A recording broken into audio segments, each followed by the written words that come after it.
Hello, everyone. Welcome to the Crossroads Podcast, your place to place news, events, and discussion in the world of PlayStation, PC, and Xbox gaming.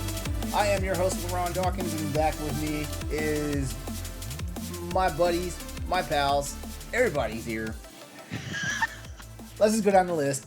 I don't think he knows who he wants to introduce first. I don't. So you know, I'm gonna start with the guest tonight, Stephanie Klimov. Oh, come on. From the Boss Rush podcast. What a save. My partner in crime on After Dark. So your residential cat lady. I was just about to say that. You're reading my mind tonight. How's it going? Going fantastic. Yeah, I have lots more to say about being a cat lady later. All right, and can't forget the wonderful Stoyovich. What's up, dude? I'm wonderful. How come you're not joining the muscle shirt motif? Yeah, look, see, I'm wearing a whatever this is too. See? I didn't get this memo. So. Every Tuesday. I thought you kind of already knew. Tuesdays, we're making this thing. Hang Sorry. on here, you're square. Okay. Flagpole, Timmy. Talking to you. Always Timmy. All right, Carl. And all that energy right there is our other friend, Mr. Andre Wilson. What's up, dude? What's going on, everyone? And Timmy. How's things above the border? Warm. It's kind of rolling into summer. As you can see, the sunshine behind me. The mornings you wake up and it's like, oh, okay, it's not gonna be that cold. You put on a sweater and then you go to work and then it's still sweater weather out there. Well, so I wake up around 6 and then it's chillier, but not like super. So I just assume that it's gonna be cold, and then by 10 o'clock I'm like, all right. And then by noon, there's not a cloud in the sky. So I mean, we're getting there. Hopefully, if anyone is watching this lives in Vancouver, hopefully we don't have the heat wave of a century like we did last year, where it was like. Oh, okay. Oh, you want it back? All right. No. to the people in the UK, man. I know, it's hot man. up there. I know it's insane. It's hot up there. They are not used to or prepared to this type of weather of weather. I don't want the heat back. I mean, I'll have a summer, but y'all can keep the extreme heat. I'm good. Mm-hmm. Yeah. How's everybody going tonight? Going well. I have a challenge deck for you here. Okay. Are we talking Yu-Gi-Oh or? No, this is something a little bit more philosophical, actually. I've been doing a lot of reading on Stoicism and stuff, and just because it helps with my own. Stoicism or Yes. Stoicism? Stoicism. That's what it's going to turn into. I was thinking that too. No, someone already called me Stoy the Stoic this week, and I'm like, that's weird, but I like it. Anyway, so I got this challenge deck where they basically, Andre, this was kind of in line with your YouTube video where you were write down 6 creative things in your little notebook each day and try to kind of follow up with them, which was a really cool video. Thank you. I got this challenge deck where you have these cards that you're supposed to pull every day, and that's supposed to be something new that you need to do in the day. So I like that idea. Say for example, I'm gonna draw this card. So today I should go stargazing tonight. Ooh, okay. So I should just go outside, lay down in the grass, and just look at the stars. What if it's cloudy and stormy? Well, it's gonna be cloudy. I live in the city, so the stargazing that I do is gonna be just looking at clouds. So has anyone? But don't let that ruin your experience of going out there and trying to just look up into the sky.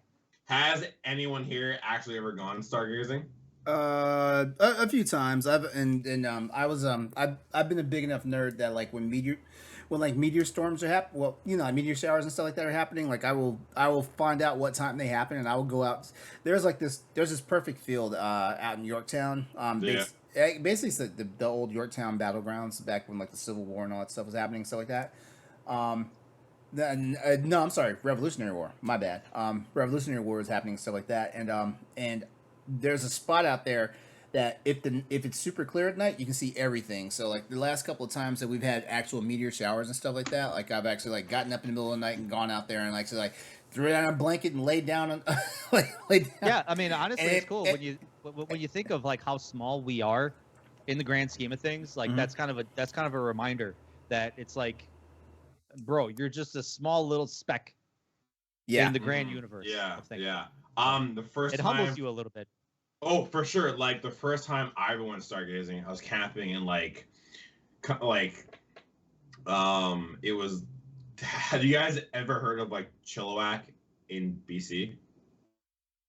Nah, No. bro. Okay. So anyway, it's basically like so from here it'd be like an hour drive, but it's like up in the mountains where you have like no cell phone. So it's like, so when I was camping 2 years ago out there, I was with a friend, and he's more of an outdoorsman, and we were out there, and it was like 12 o'clock at night, and we were just sitting around the campfire, and he's like, come with me for a second. So I was like, okay. So we walked about like 10 minutes out of our campsite where there was like no light pollution. There was like there's nothing. And he's like, now look up. And I looked up, and I was like, holy shit. Cause like, you think you see stars in the city, and then you go to like the country or like where there's no light pollution, and then you look up, and I was like, whoa. Yeah. It was like, we saw like the Milky Way. It was like someone just took a brush with white paint and just did this on like a black canvas, and there was dots everywhere, and I was like, what the fuck? I was like, wow, I feel small. Like you said though, it was super humbling, and that's when I was like, yo, this is sick. Cause like it was just so unreal to see so many dots and so many colors. It was beautiful. It was insane. So I got another challenge here for you guys. Okay. This was a card. This was a card that I just randomly drew. So the challenge is forgive 5 people who have wronged you. Ooh, that's gonna be hard. Hang on. So on the back of the card, it kind of gives a little bit more explanation as to why. And the reasoning behind it is to stop holding on to negative feelings. We can't allow our lives and our happiness to be defined by the fact that someone else accidentally or deliberately has hurt us. Anger always outlasts hurt. Forgive and move on. Hey, I've forgiven. I just don't forget. Yeah, exactly. Yeah, that's And- fine. All Yeah, good. I was about to say, you guys know I'm a Gemini. Like that, like Grow up. what'd you say? I'm a Gemini too. You just for a second I thought you said grow up. I was like, what? I'm like, have we met? Yeah, we've met. Look who's here! Where's her backpack? I didn't put her backpack on yet. Yeah, she should be wearing it while play the game. This is Paxel, everyone. Who? So, Paxel. Oh, it's so cute. It's so cute. You'll be seeing her butthole periodically. Yeah, because she's like, cats have yeah, no 'cause- shame. Exactly. Yeah. Yeah. Well, just to get a few things out the way right now, just remember you are tuning in to the Crossroads Podcast live on youtube.com/xs803. We go live every Tuesday night, not all Tuesday nights. Most Tuesday nights at 8 p.m. Eastern Standard Time on this channel right here. Audio versions and the video recap of this show can be found the very next day on various different outlets, including the recap on my YouTube channel, as well as on podcast services on Wednesday nights as well. And if you need one more place to check it out at, head over to bossrush.net Thursday mornings, and you will see another recap of the show there.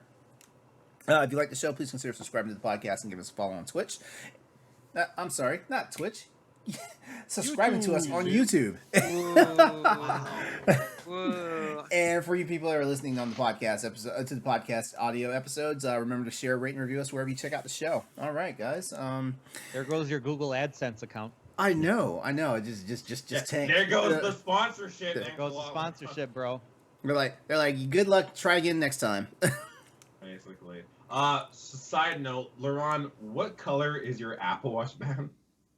Actually, I'm not. It's I have a Samsung Galaxy S3, and I think we have. We've got the same band. We've got the same okay, band. I was like, hold on. I noticed it the last time. I noticed it or a couple episodes ago when I was doing the edits. I was like, what's he wearing? Wait a minute. Yeah, because I'm like, I have that band. It's so funny. Yeah. Words. Whatever. You're just mad because you're just mad because your nerdiness is now on our level. That's all. Yep. Yep, I am jealous actually. I am But jealous. you know what? You're the first person I forgive, so it's fine. Oh, thank you. All right, so 4 more to go. Four Four more to go. people- 4 more people to go.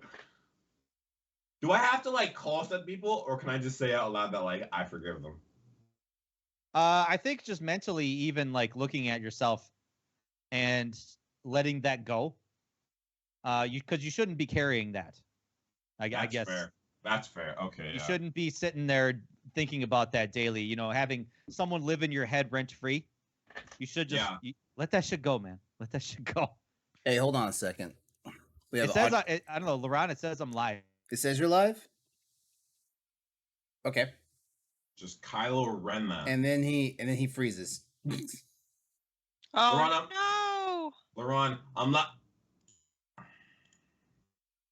All right, you were frozen there, Stoy. What happened? As usual. As usual. It says you're live. Yeah, it says I'm live. Yeah, I Oh, see okay. waveforms. All right. Well, all right. So just I guess at the end of the night we'll just you just send me a copy of it. Okay. All right. Well, I mean, your shirt's still red, so hasn't changed color.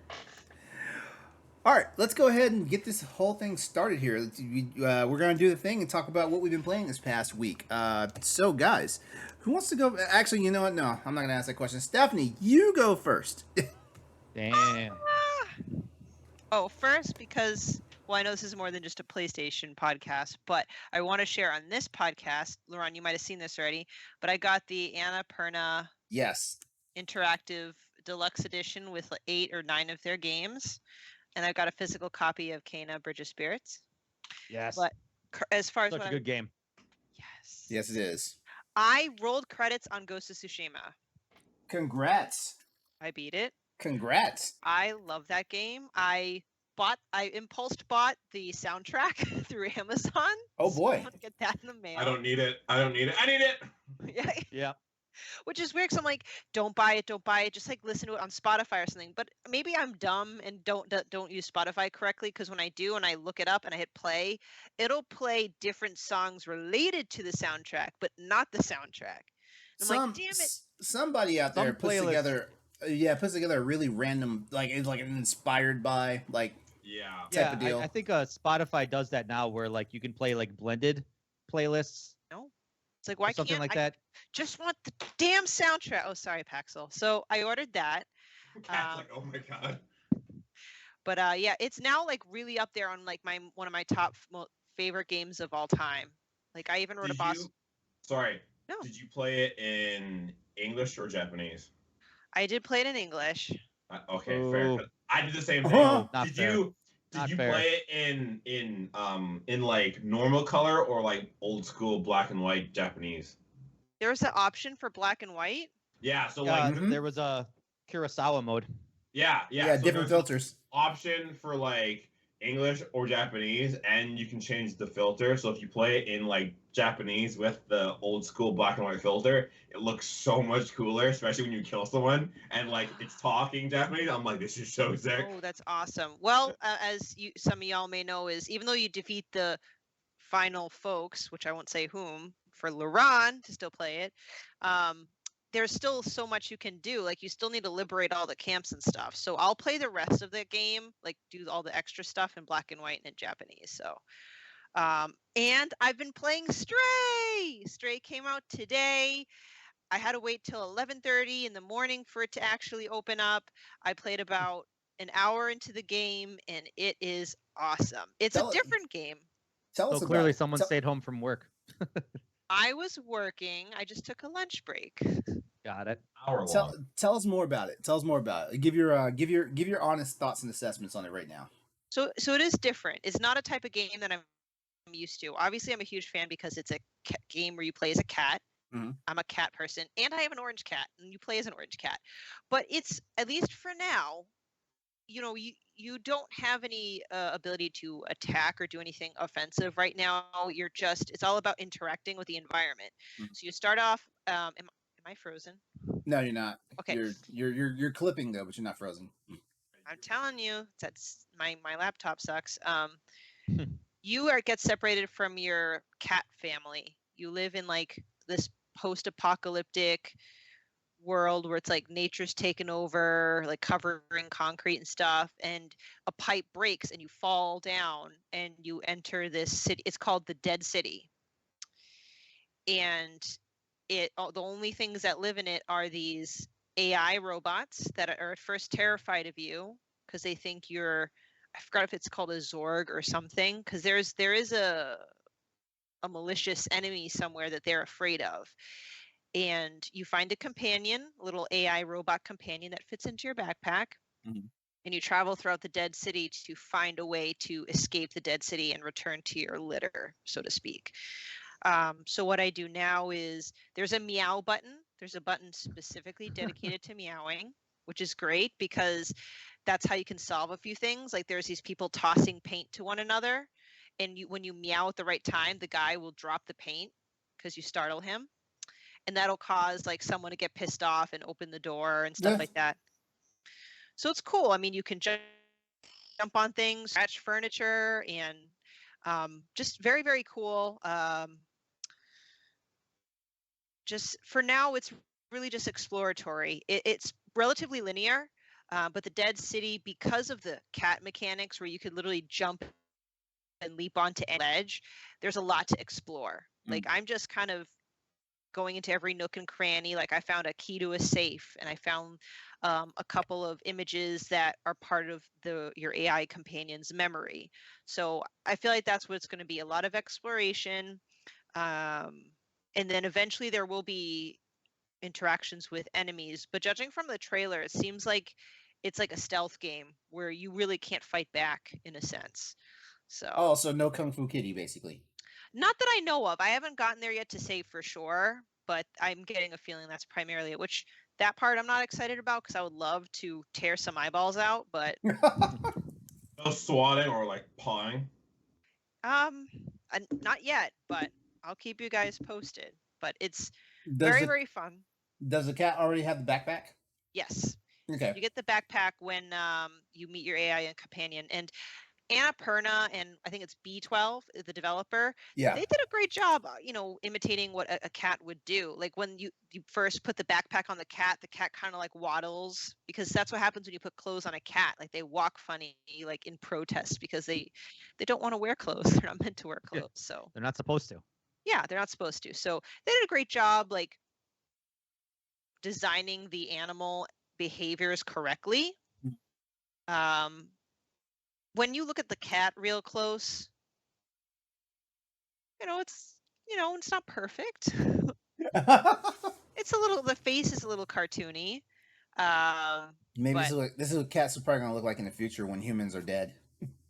yeah, maybe. Cats will evolve. Yeah, oh for sure. Evolve back into their former forms of being tigers and lions. Cats And are bears. cats are gonna be like well, since there's no humans left anymore to like feed us. Yeah, they're gonna have to hunt for their food again, just like back in the old days. So I'm still riding that high. I'm looking forward to playing more of it. I'm going to be writing a review for bossrush.net when I get through it. Yeah, so that's Sounds what I've been good. playing. All right, cool. But I mean, is it mostly supposed to be like kind of like a walking simulator type thing? So far, yes. Because like I said, I Okay. don't want to jump to conclusions yet because I really only got through the first hour, but it's pretty much that. All I've been doing is walking around, exploring, and I'm now getting the part where I'm talking to the AI. It's literally just like, it's almost like, this is a bad comparison. This is nothing like Legend of Zelda Breath of the Wild. But you know how Nintendo changed the premise for Breath of the Wild where you're there just trying to piece your memories together and figure out what happened? Mm-hmm. So you as the cat you've entered this city, you need to figure out what's happened, how do you get out of here, and there's memories to collect for your robot companion. So in a sense, it is a lot like that. Okay. All right. Yeah. Oh, cool. So yeah. All right. There needs to be a board game or a card game or something like that, like 6 Degrees of Breath of the Wild. Ooh. Because it seems like every game that has been made since Legend of Zelda Breath of the Wild can be traced back to Legend of Zelda Breath of the Wild. You know, kind of like 6 Degrees of Kevin Bacon. You think so? Oh, Yeah. absolutely. Come on. This isn't the first time I've heard of this. Oh, this game is kind of similar to Breath of the Wild. That game is kind of similar to this little thing in Breath of the Wild. So, yeah. Hmm. I think we could be a future episode. To just quickly backpack off that, I don't think Because cats wear backpacks. I get it. To this day, I still don't think that Nintendo anticipated for Zelda to be as big as it did. You mean Zelda or Breath of the Wild? Breath of the Wild. Sorry. I don't think they were like, they made it and they're like, oh, this game is going to take off. They knew that, but I don't think they knew it'd be like one of the best games ever. Mm-hmm. I think they were definitely doing something new, and they probably had no idea the reception it was going to get. Oh, easily, for sure. Yeah, they're like, yeah, and like, yeah, they like made it and saw sales, and they're like, what? A lot of people actually like this. Yeah. Hey, it puts a lot more pressure on that sequel, so no wonder they keep pushing that out.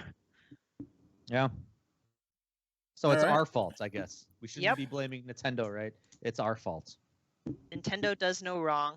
So Yeah. okay, here. So Stoy, the person I forgive, my second person is me for setting the bar so high.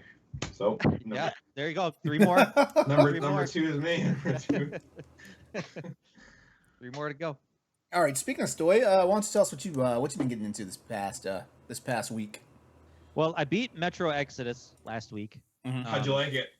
I liked it. It was really good. I really was really impressed with how well, how much the choices mattered.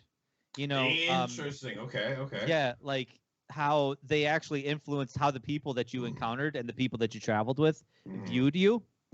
Wait, which Metro Exodus? Which one is this? This was the last one.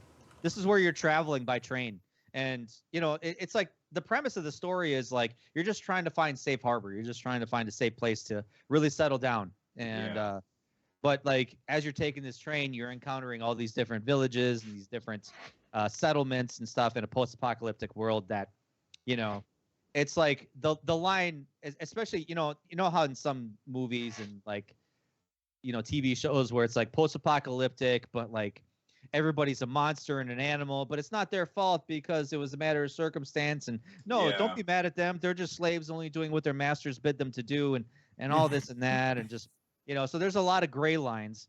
So I didn't realize how important it was to maintain stealth throughout the entirety of the game. To actually get the people in your own party to actually view you as like, you know, I guess a pariah, or at least a kind of like a man of honor, I guess. So, because you could actually lose people. You could actually lose people in your party. Really? Yeah. Yeah. I didn't know that. See So, that? like- I feel like that's what makes games like it makes you a little more cautious. Yeah, I didn't realize this, but like, say for example, the first village that you get to, it's this village of these people that think electricity is like the devil's tool. Like they've completely abandoned electricity of any kind, so they created this cult, and they have taken over this area, this swampy area in Russia, and you know they're kind of like killing bandits and brainwashing people, but they're attacking you. So you could feasibly actually go through most of the area without killing them, or maybe just like knocking them out. And it matters at the end when you actually try to escape one of their villages and you encounter the chief. And he's addressing his people at this time. So if you've made it through the area without killing them, or at least maybe keeping casualties down to a minimum, you can actually escape there unharmed and without even firing a shot, because then he addresses his people to say, these people are men of honor. They should be given safe passage. We just want them to leave us alone. So please don't fire on them. Please let them go. Or if I was an asshole and I decided to just shoot through the village, they would attack me on sight. One of my companions would die in the escape. Wow. So, and it all matters at the end, because obviously there's a big moment at the end where you need your party. You need as many people as you can in your party, and you could feasibly die at the end of it, at the end of the game. Whoa, interesting. So, I do like how those games have different endings depending on what you do. Yeah, and it really matters. Like I said, like kind of like the minute by minute interactions that you have with people. I mean, if you're killing monsters, it's no big deal. Whatever, screw them. But yeah, it really does matter, and your companions will actually judge you for it. You know, like one instance where like a guy is like, you know, Artyom is his name. Artyom, I told you not to go through that village killing people. Like, look what you did. Look what you did. And it's like, oh. Artyom. Artyom. Yeah. Artum. But yeah. So so I beat that. That was I thankfully got the good ending. I kind of found out early on how choices matter. And then Power Wash Simulator, guys. I almost choked him. You had perfect timing. I almost choked on my drink just now. Yeah. all right. Let us have it. What's up with it? This Let me man tell is you. out here power walking stuff. Last week he was flipping houses, and now he's I'm power Power washing. Wash. I'm Power Wash. You know, it stars a humble man just trying to start his own business of, being a professional power washer. You're running out of a van.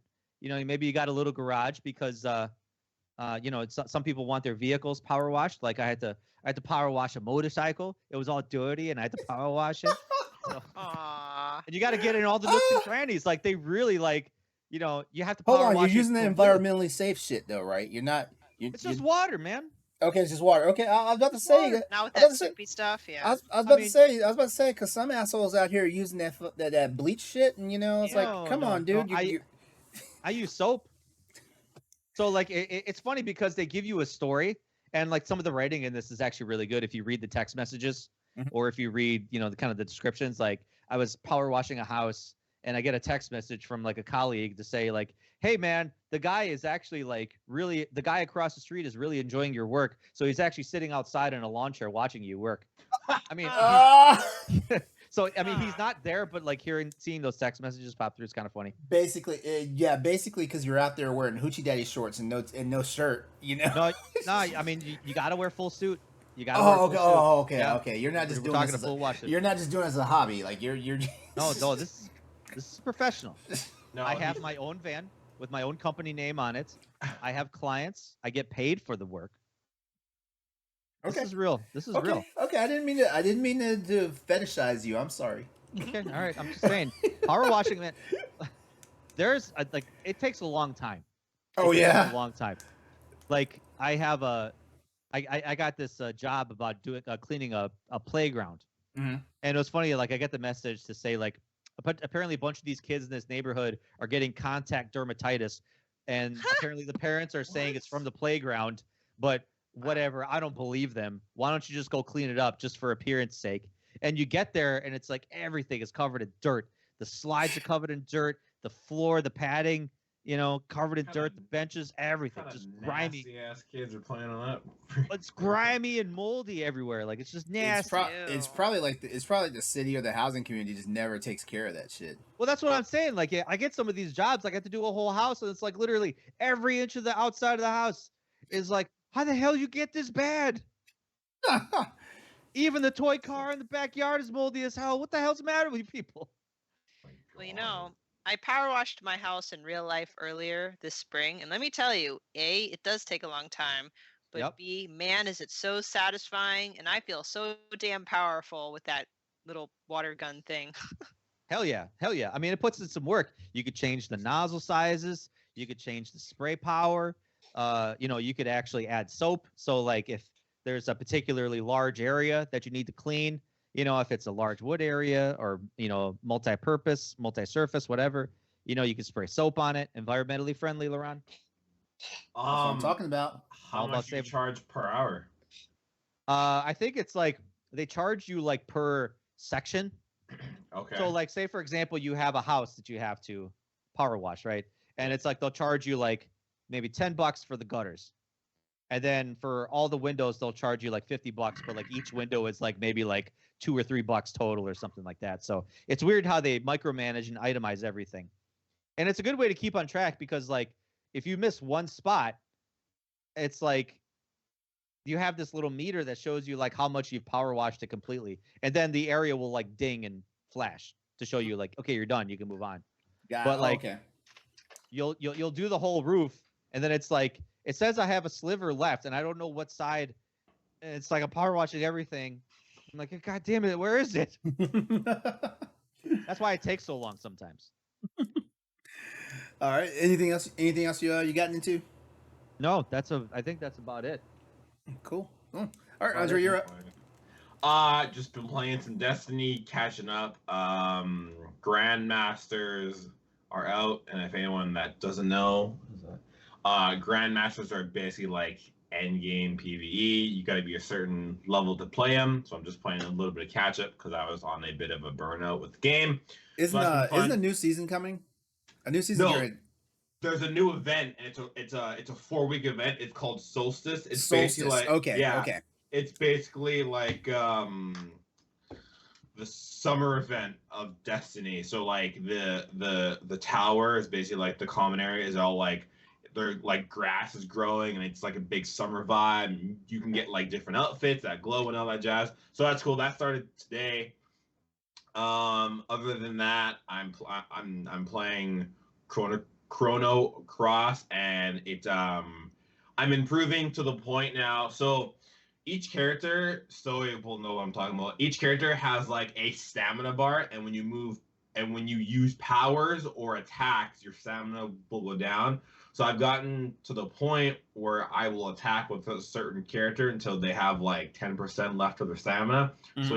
Switch to the next character, and when you attack, so say if two characters have like 10%, and you attack with the third character, their stamina will go back up. So what I'll do is I'll constantly switch between characters and just keep my stamina either 50% or 75, and I'll get in like 15, maybe like 20 hits before the boss will actually hit me. That's And actually then, clever. I never thought of doing it this way. dude, I figured it out like 2 days ago, and I was like, holy shit, this is genius. So yeah, so it's playing the game has just it's been a lot more tactical, and I'm approaching fights a different way, and there's like over 40 characters you can like recruit to your party. I didn't even know that. I was like, what the hell? I googled it and I was like, there's a lot.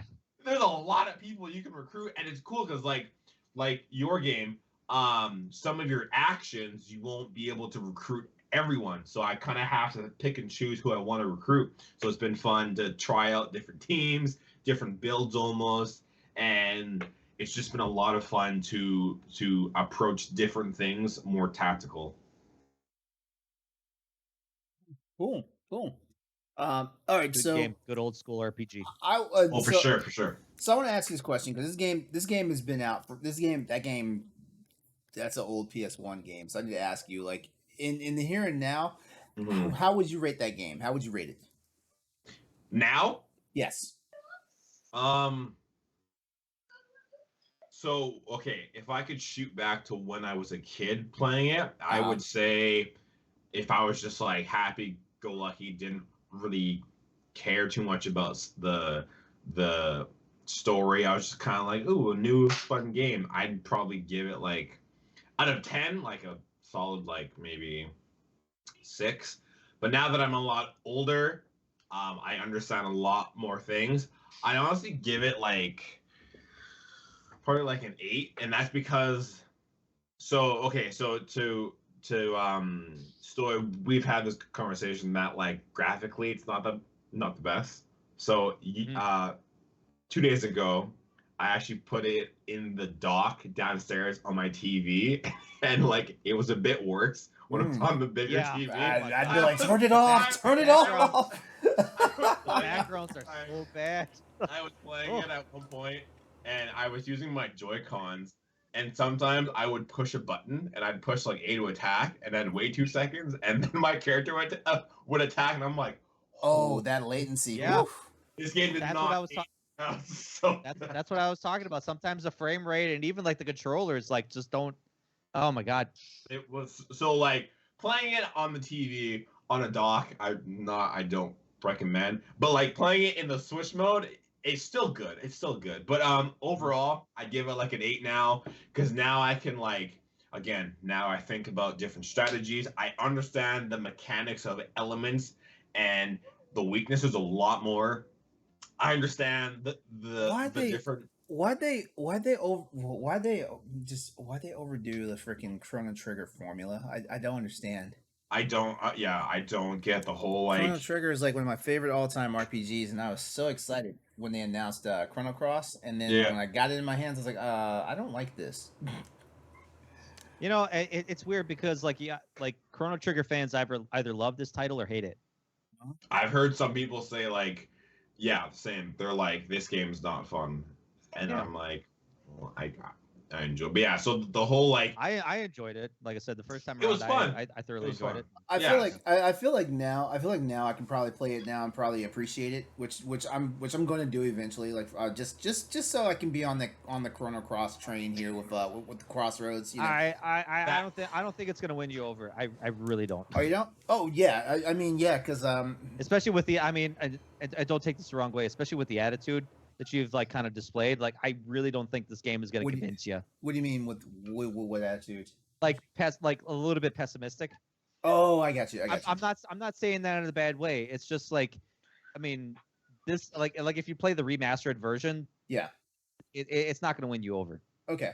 You know, I mean, Well, me personally, I don't know well- about you, Andre, especially with all the kind of like the Well, bugginess of it. Well, see, this is how I can would get it- go back and play this on the original PlayStation first. Well, see, that's what I'm gonna do. That's what I'm gonna do. I'm not gonna buy the what's it called, the Dreamers something edition. Like the Radical Dreamers. yeah, I've got. All right, I can that I could be can cool. play. I can play the PS1. I can play the PS1 Classic on my Vita. Yeah, okay, but LeRon, Hell yeah. you said it best. I appreciate it more now. That's the best way I can explain it. Mhm. You're gonna play Chrono Trigger on the more powerful system compared to the Switch. Yeah, I appreciate the game a lot more now. If I could say, it could probably use a little bit of a bump in like the graphics, but You know I what? won't get into that whole It also boggles my brain. Why didn't like Square knew there was kind of a demand from like there, because I mean yeah, for every one Chrono Trigger fan that does not like this game, there's like 3 like like Chrono Cross fans that just love it. And this game came out a year late. Yeah. The game was supposed to release on its 25th anniversary. Yeah. And it didn't. Yeah, so Because COVID kind of knocked it back. So they Yes. had extra time to make this game. yeah, like to polish it or something, like No, they just let it sit on a shelf and they were like, I put don't it out. I feel like these other companies have not realized what Capcom has done. Capcom tapped the potential by remaking Resident Evils 2 and 3, like PS1 games. PS1 games. Konami. Take a page from Capcom's book. Shit, Konami don't want to spend that type of money to redo like Silent Hill and Metal Gear Solid. They don't want to do that. Konami, I'm just saying, look. No, look at Resident Evil. Look at Resident Evil. Outsource it to Capcom. Outsource those games to Capcom. Capcom will do them justice. I don't think Capcom would do Silent Hill justice. You don't think Capcom will do Silent Hill justice? You think they'll No. squander it? You think they'll squander it? I think they will squander it. Okay. I honestly think get the old team back. Get the band back together. Team Silent. Good luck on that one. Like they're all over the place now. I think Akira Yamaoka, who was like the composer for most of the soundtracks, I think he's the only person I think left. he'd come back. I think he'd come back. Wait, No, is he? I- No, a he's lot of gone. the- He's gone. That's right, because he did the soundtrack for whatchamacallit, Ghostwire Medium. Tokyo Medium. and the Medium. Yeah. Mm. No, Team Silent is working on a Slitterhead. They have 2 team members from the old Team Silent. Actually, I let Bloober Team take a stab at Silent Hill. Hey man, if you're Possible. if you're reading the rumors, because man, every year, I hate to bring this up, every year there's always these like new Silent Hill rumors that Konami's working on a team and that Bloober Team is taking over. Yeah. I think the latest rumor is Bloober Team is taking over a Silent Hill 2 remake. Why two? No, And- they need no. What needs to be remade first is Silent Hill 1, because that the was first one. First yeah, one needs to get that remade. needs Yes, needs to be absolutely. done before anything else needs to get redone. Yep. It's Let's Hill. just skip 1 and do 2. That's the other Well, thing I don't 2 want is to. the most popular. I mean, Two let's is admit the it, 2 mo- is the most popular. 2 is the and most it's popular. my favorite. Yeah, my but I favorite. mean, like if they just want to do like a Silent Hill Legacies, then you gotta start with 1. As a matter of fact, you should do 1 and 2, because Silent Hill 3 came out on PlayStation era, right? Yeah. PS2, yeah. Yeah, PS2. Yeah, I'm sorry. Yeah, if I said PlayStation era, it's there's 6 eras of PlayStation if we count the PSP and the Vita. But Yeah, the Vita had what was it? Not Shattered Memories. That was the Wii. What did they have? The Vita had it was like kind of like a top-down dungeon crawler. yeah, didn't the PSP get one, and then they eventually like crossed over to like the 3DS and the and the Wii? No, the PSP was Silent Hill Origins, which they released on the PS2 anyway. Okay. All right, Andre. Anything else You want to go over more Silent Hill? Maybe we can do a retrospective. I mean, we can. I mean, Well, I'm not the strongest on that. So like you'd have to quarterback that one. I'll talk about it with myself. I don't care. I'll talk about Silent Hill games are terrifying. I'll say that. Yeah. I mean, okay, back when it was the Battle of the Greats, Resident Evil versus Silent Hill, I had to go one way, and that was Resident Evil, because Easily. Silent Hill is a good game, a good series, and all that stuff. But it came down to like I didn't like my games playing on my emotions. Like that was the difference. Silent Hill was more of a psychological kind of horror versus Resident Evil was just more straight out horror. Yeah, I want the game to reach out and grab me at least sometime. Yeah. I'll never forget. Did you guys play the Resident Evil remake of the first one? Yeah. The GameCube one. GameCube. Yeah. So do you remember how the zombies turned to vampires? Oh yeah, the redhead. I will never forget the first time I ran by this dude and he got up. He got up and he was 2 times faster.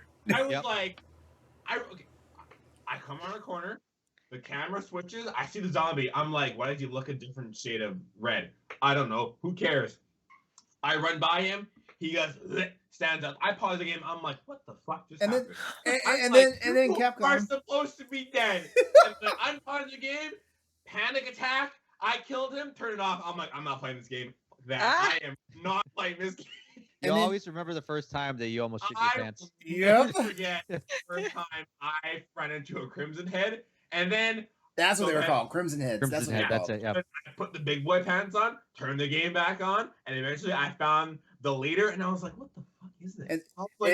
And then Capcom trolling you, right? They would never give you enough lighter fluid to light them all up. Like no. I want to say for every five monsters for every 5 zombies you could burn to death, you always had to leave one because you never had enough lighter fluid. And then, so for every 5, you light 1 dead. Now, you're like, okay, I can't go 4 different ways in this house because there's 4 of those fucking things around each corner. So now I'm hooped. And now you're left.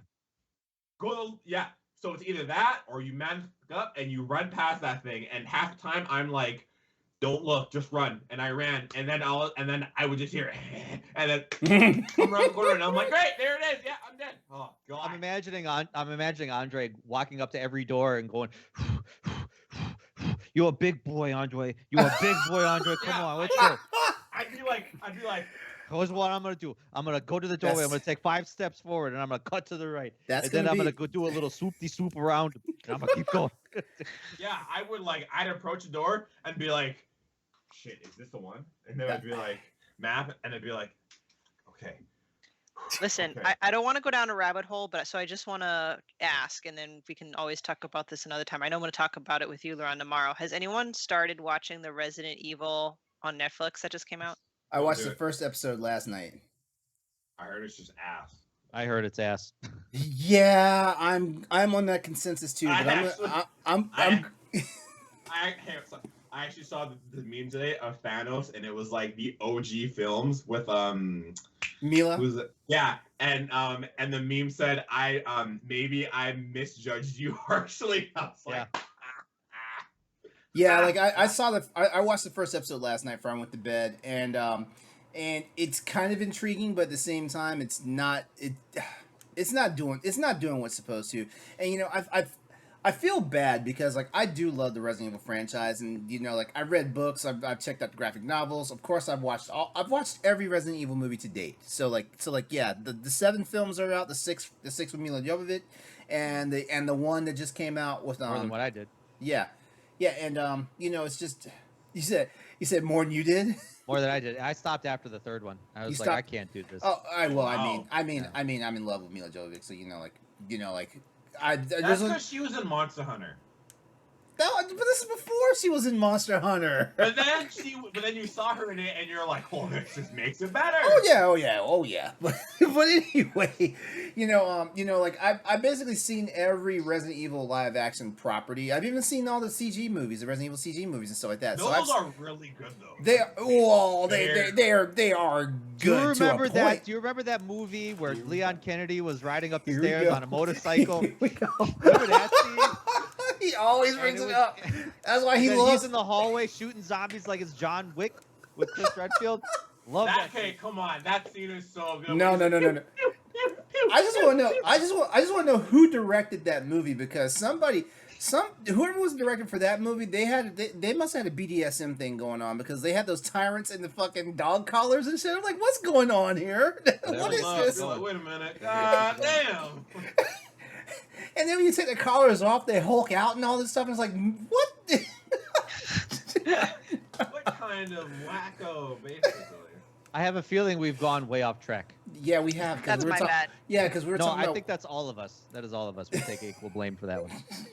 I'm the one that kept wanting to talk about Silent Hill, and then we segued over to Resident Evil, and then we just left it all behind. Yeah. Andre, was there any other games you've been playing besides Destiny and Chrono Cross? No, sir. All right, cool. Well, guys, I actually did what I said I was going to do. I played a new game this past week, Was it Uh, hard for you? Actually, it's hard for me because I'm not sure how I feel about this game. Like, As Dusk Falls also dropped today. Oh yeah, I haven't picked that up yet. Yeah, it's on Game Pass and PC Game Pass now for people who want to try.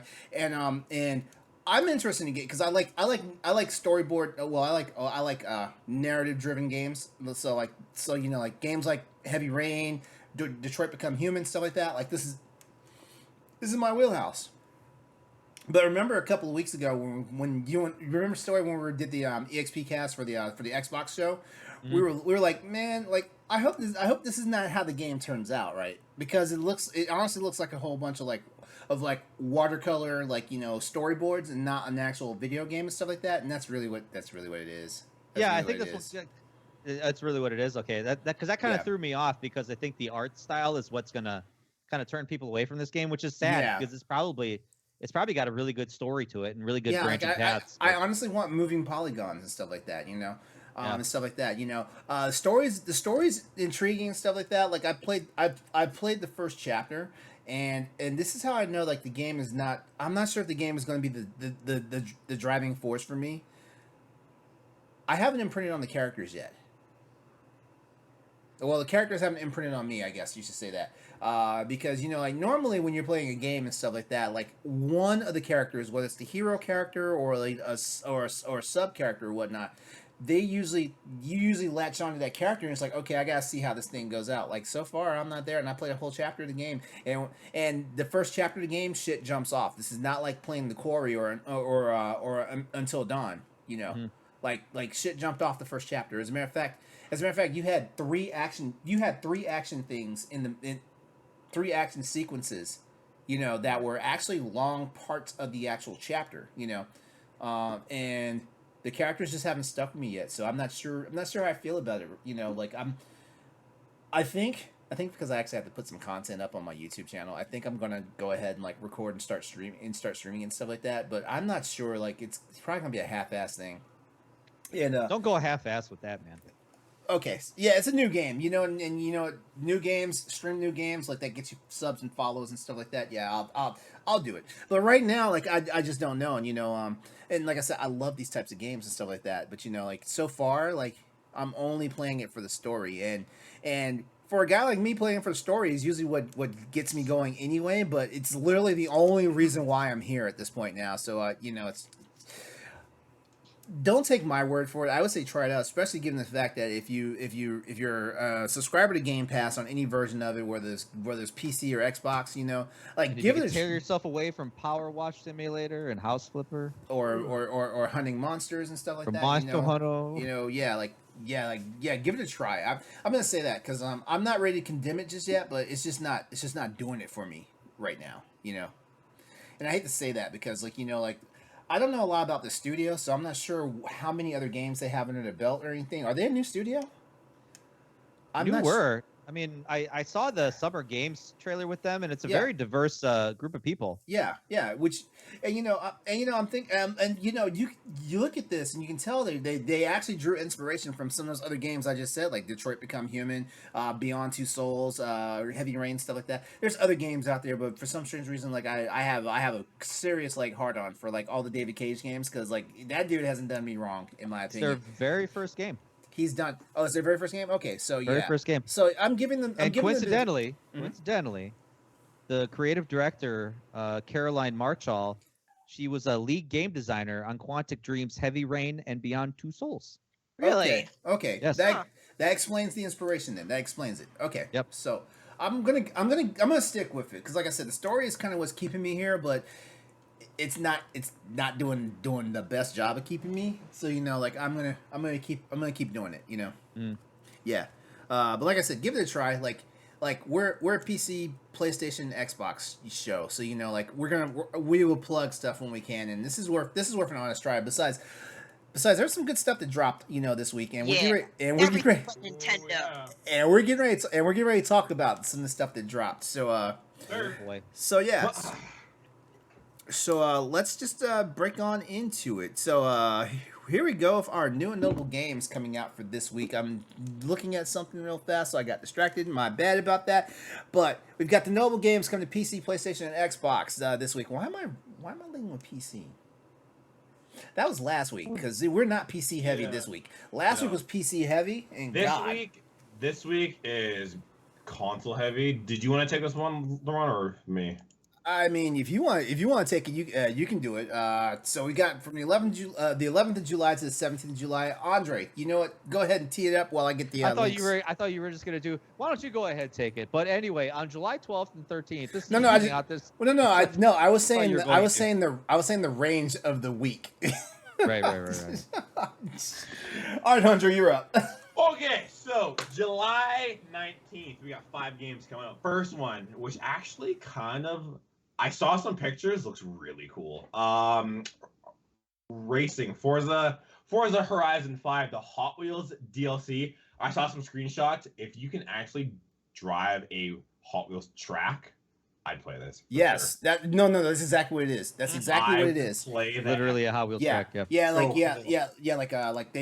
It's those red and yellow race tracks that used to be in our living rooms. That is taking content to like the next step.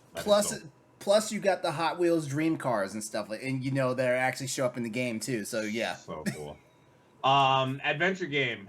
For the second one, it's the adventure game, the new one, Stray, PS5 and PS4. Also on Never the heard of PC. this one. Me neither.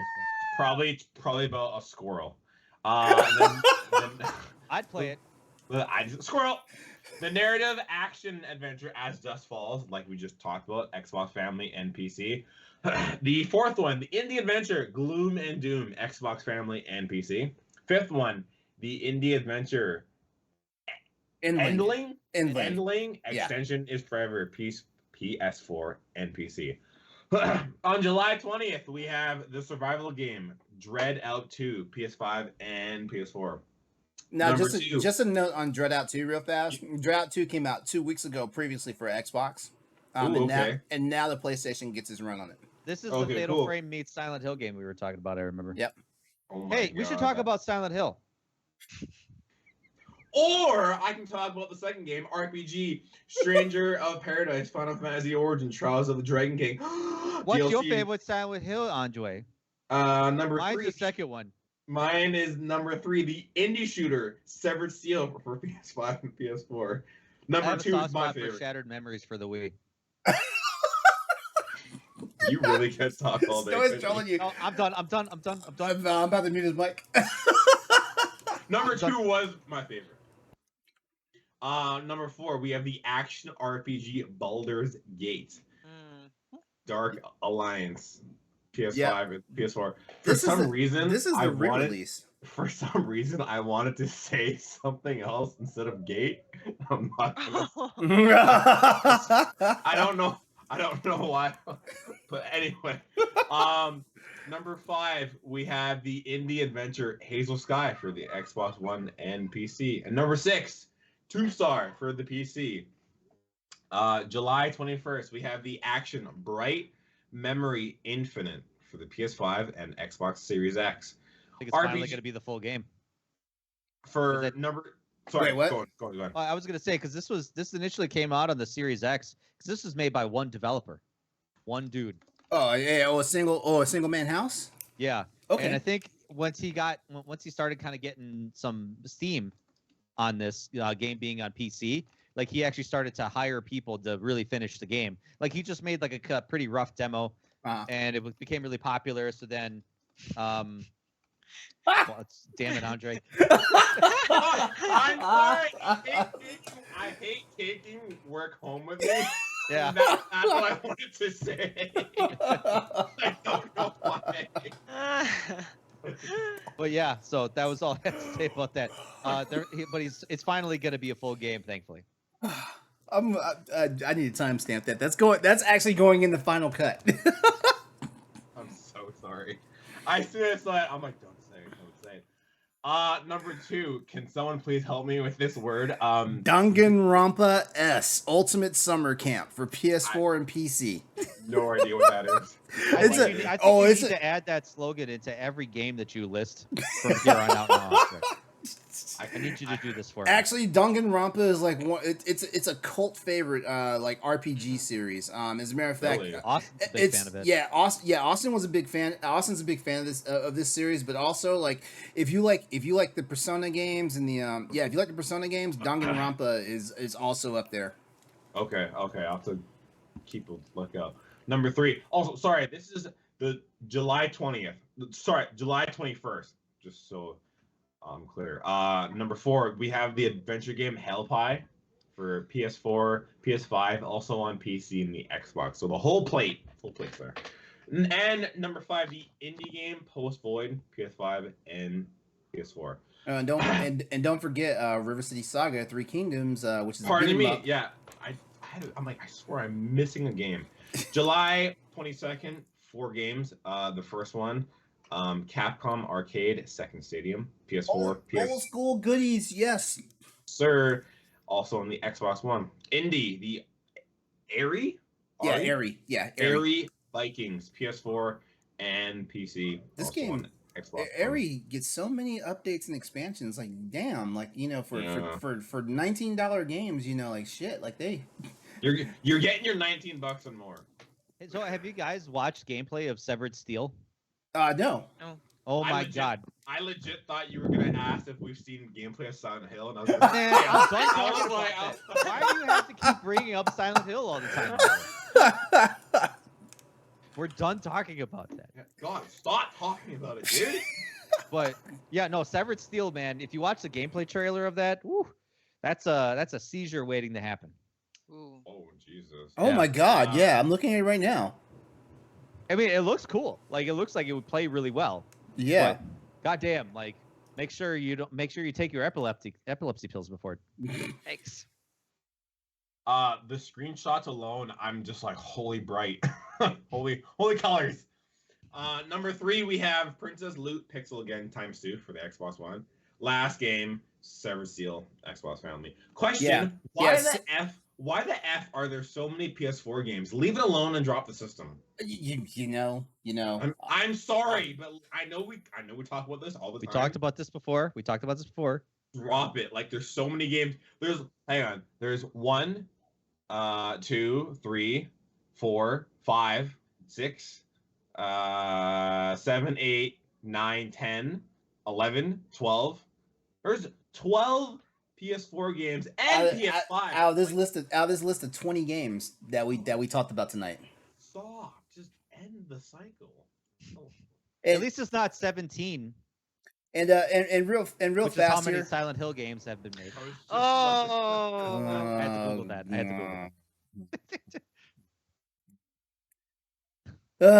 All right, so to sum this all up, we're staring at one of the biggest release weeks of 2022 so far. As you've already heard, leading the pack this week are 3 of the most highly anticipated games from the summer announcements. That including Stray, As Dusk Falls, and the Stranger in Paradise DLC. So there you go. You got some stuff to check out, guys. You know what we do. Which of this week's releases are you most excited about purchasing or playing? We already know Stephanie's answer, so we can skip her. Yeah, just skip me. Nobody rung her buzzer tonight. I'm in on As Dusk Falls. I think I'm gonna pick that up. Give it a try. I need someone to kind of like bounce off on this one. So give it a try. I'm going to continue to play it. As a matter of fact, like I said, I'm going to start recording content. And I'm going to start putting up on my channel. And actually, I might put it up on a partner channel too. So yeah, just be on the lookout for that.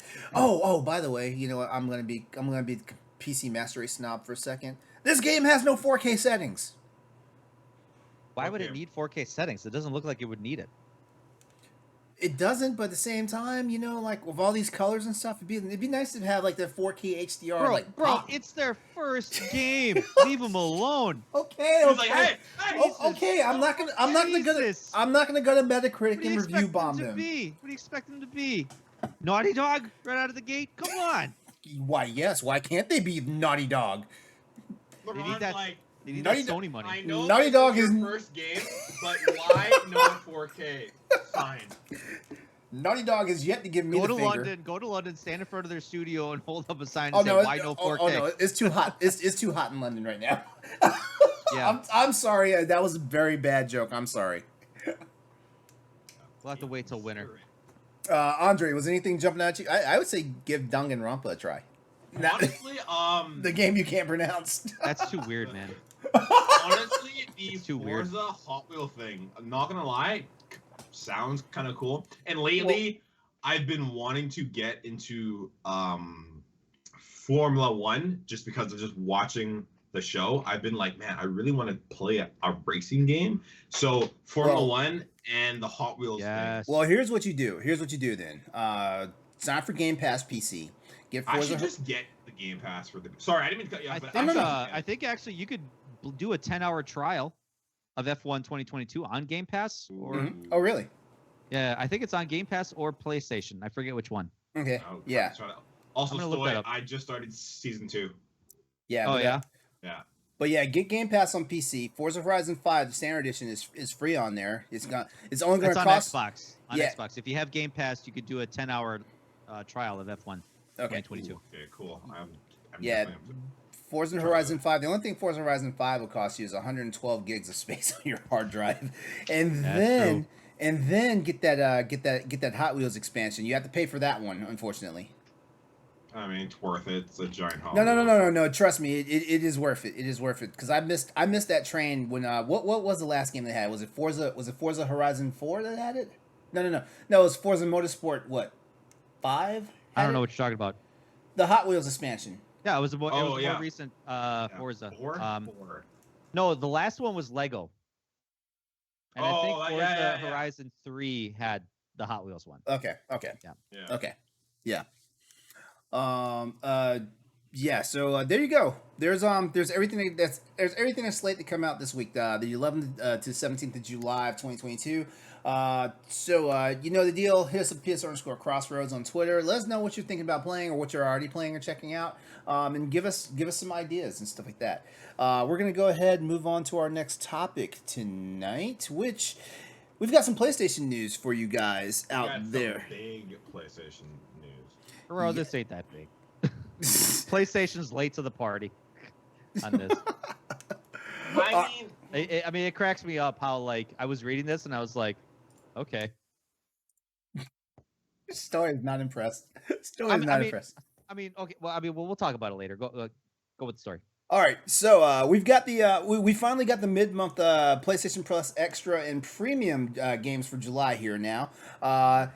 So as you guys may have already known, we in the run-up to all of the stuff for the launch of the all new PlayStation Plus, we let you guys know that if you have PlayStation Plus across all three tiers, you're always going to get your monthly drop of games at the beginning of the month. But people who subscribe to PlayStation Plus Extra and Premium editions also get a bonus drop at the middle of the month. And that first batch of free monthly games exclusive to those subscribers are here now.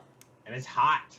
Yeah, hot. We've got a total. Actually, we have a bonus title. So it's actually at the time when my article was written, it was 17 titles, but they slid one in this morning on us too. Did they? Wow. Yeah, as you already know, headlining the mid-month drop is Stray, one of the summer's most hotly anticipated games from Annapurna Interactive. Check that out. That's the game that's about the squirrel, right? I thought it was a chipmunk. Or is it a wombat? Which one is it? It's a Wolverine. Don't even. No, you know what? Honestly, You know what? I have Stray in my library, but you know what would have actually gotten me to play a lot faster if it was If a you were- red if it was a red panda. What? Come on, you guys didn't watch Avatar: Legend of Korra? Nope. Papu, the Bolin's little. Oh, Pop. Yeah. Yeah, it was. They called it a fire ferret, but it was a red. It was a red. It was a red panda. red Yeah, panda. yeah. Yeah. I'm sorry. I'm dumb. Story's Nerd. like story. I was All Or right. the movie Red about the giant red panda. I haven't seen that yet. I haven't seen that yet. It's actually very good. Oh, yeah, it is. Yeah, I've heard a lot of good things about it. But okay, circling back to this. Also sharing the spotlight for the mid month of July's releases on PlayStation Plus Extra and Premium. We've got Marvel's Avengers, which some people they're gonna be lukewarm to that one. But we've also got the Final Fantasy VII Remake Intergrade, which this is the PS5 edition of the game, and it's got and I need to check. I don't know if it gets the Yuffie DLC. I need to check that because That is huh? that is the Yuffie DLC. I thought Intergrade was just the PS5 edition of Final Fantasy VII Remake. No, Integrate is what the Yuffie DLC is called, I think. No, Yuffie DLC is called something else. Ah, Look it up. Look it up while I talk about this. okay. All right. Additionally, 5 games from the Assassin's Creed. I'm about to say ass. 5 games from the Assassin's Bro. Creed library joins the roster as well, along with 2 games from the Saints Row franchise.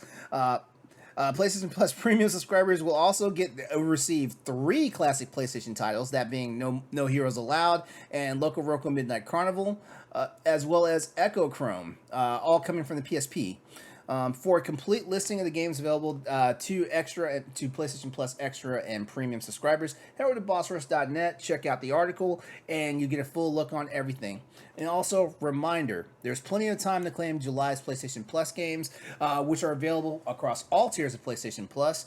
Subscribers on the 2 higher tiers of PlayStation Plus, Extra and Premium, just remember, we will be getting additional content drops every middle of the month. So there you go.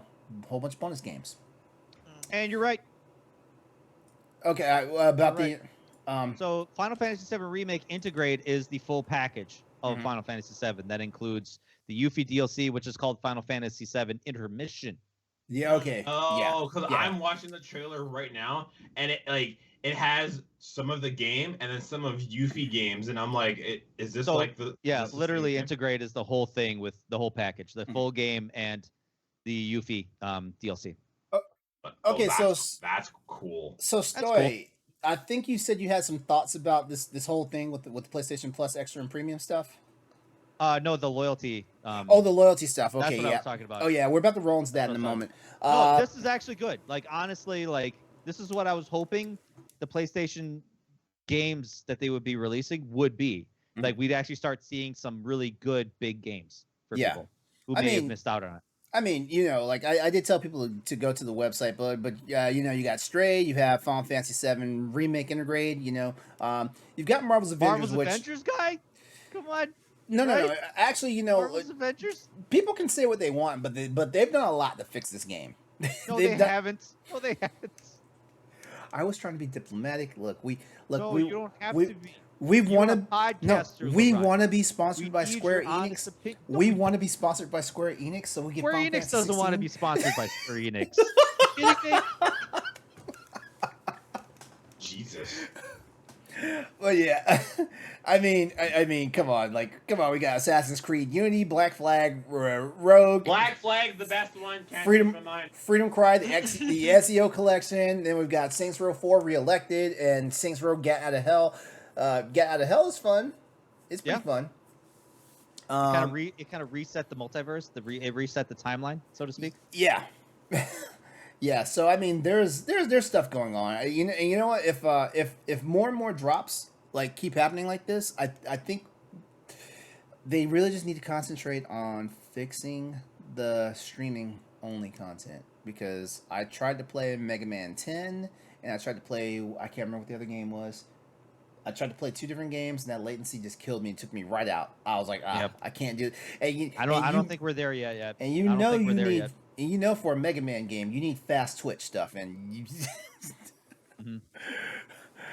Stephanie, talk to me. You just currently subscribed to PlayStation Plus Extra. Did you get extra? Or did you go premium? I got extra. You got extra. What? Can someone?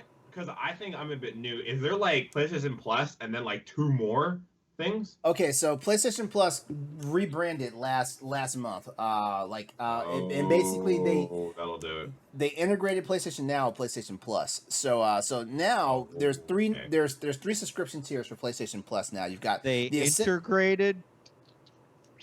Oh. Get it? Final, Gee. Final Fantasy 7 integrated. but all right. Anyway, so all right. So you've got your old school package with PlayStation Plus Essential. That's the same. That's the one you've always known and loved. So $60 a year gets you your anywhere from 3 to 4 free games. And then Aww. oh, he's mad.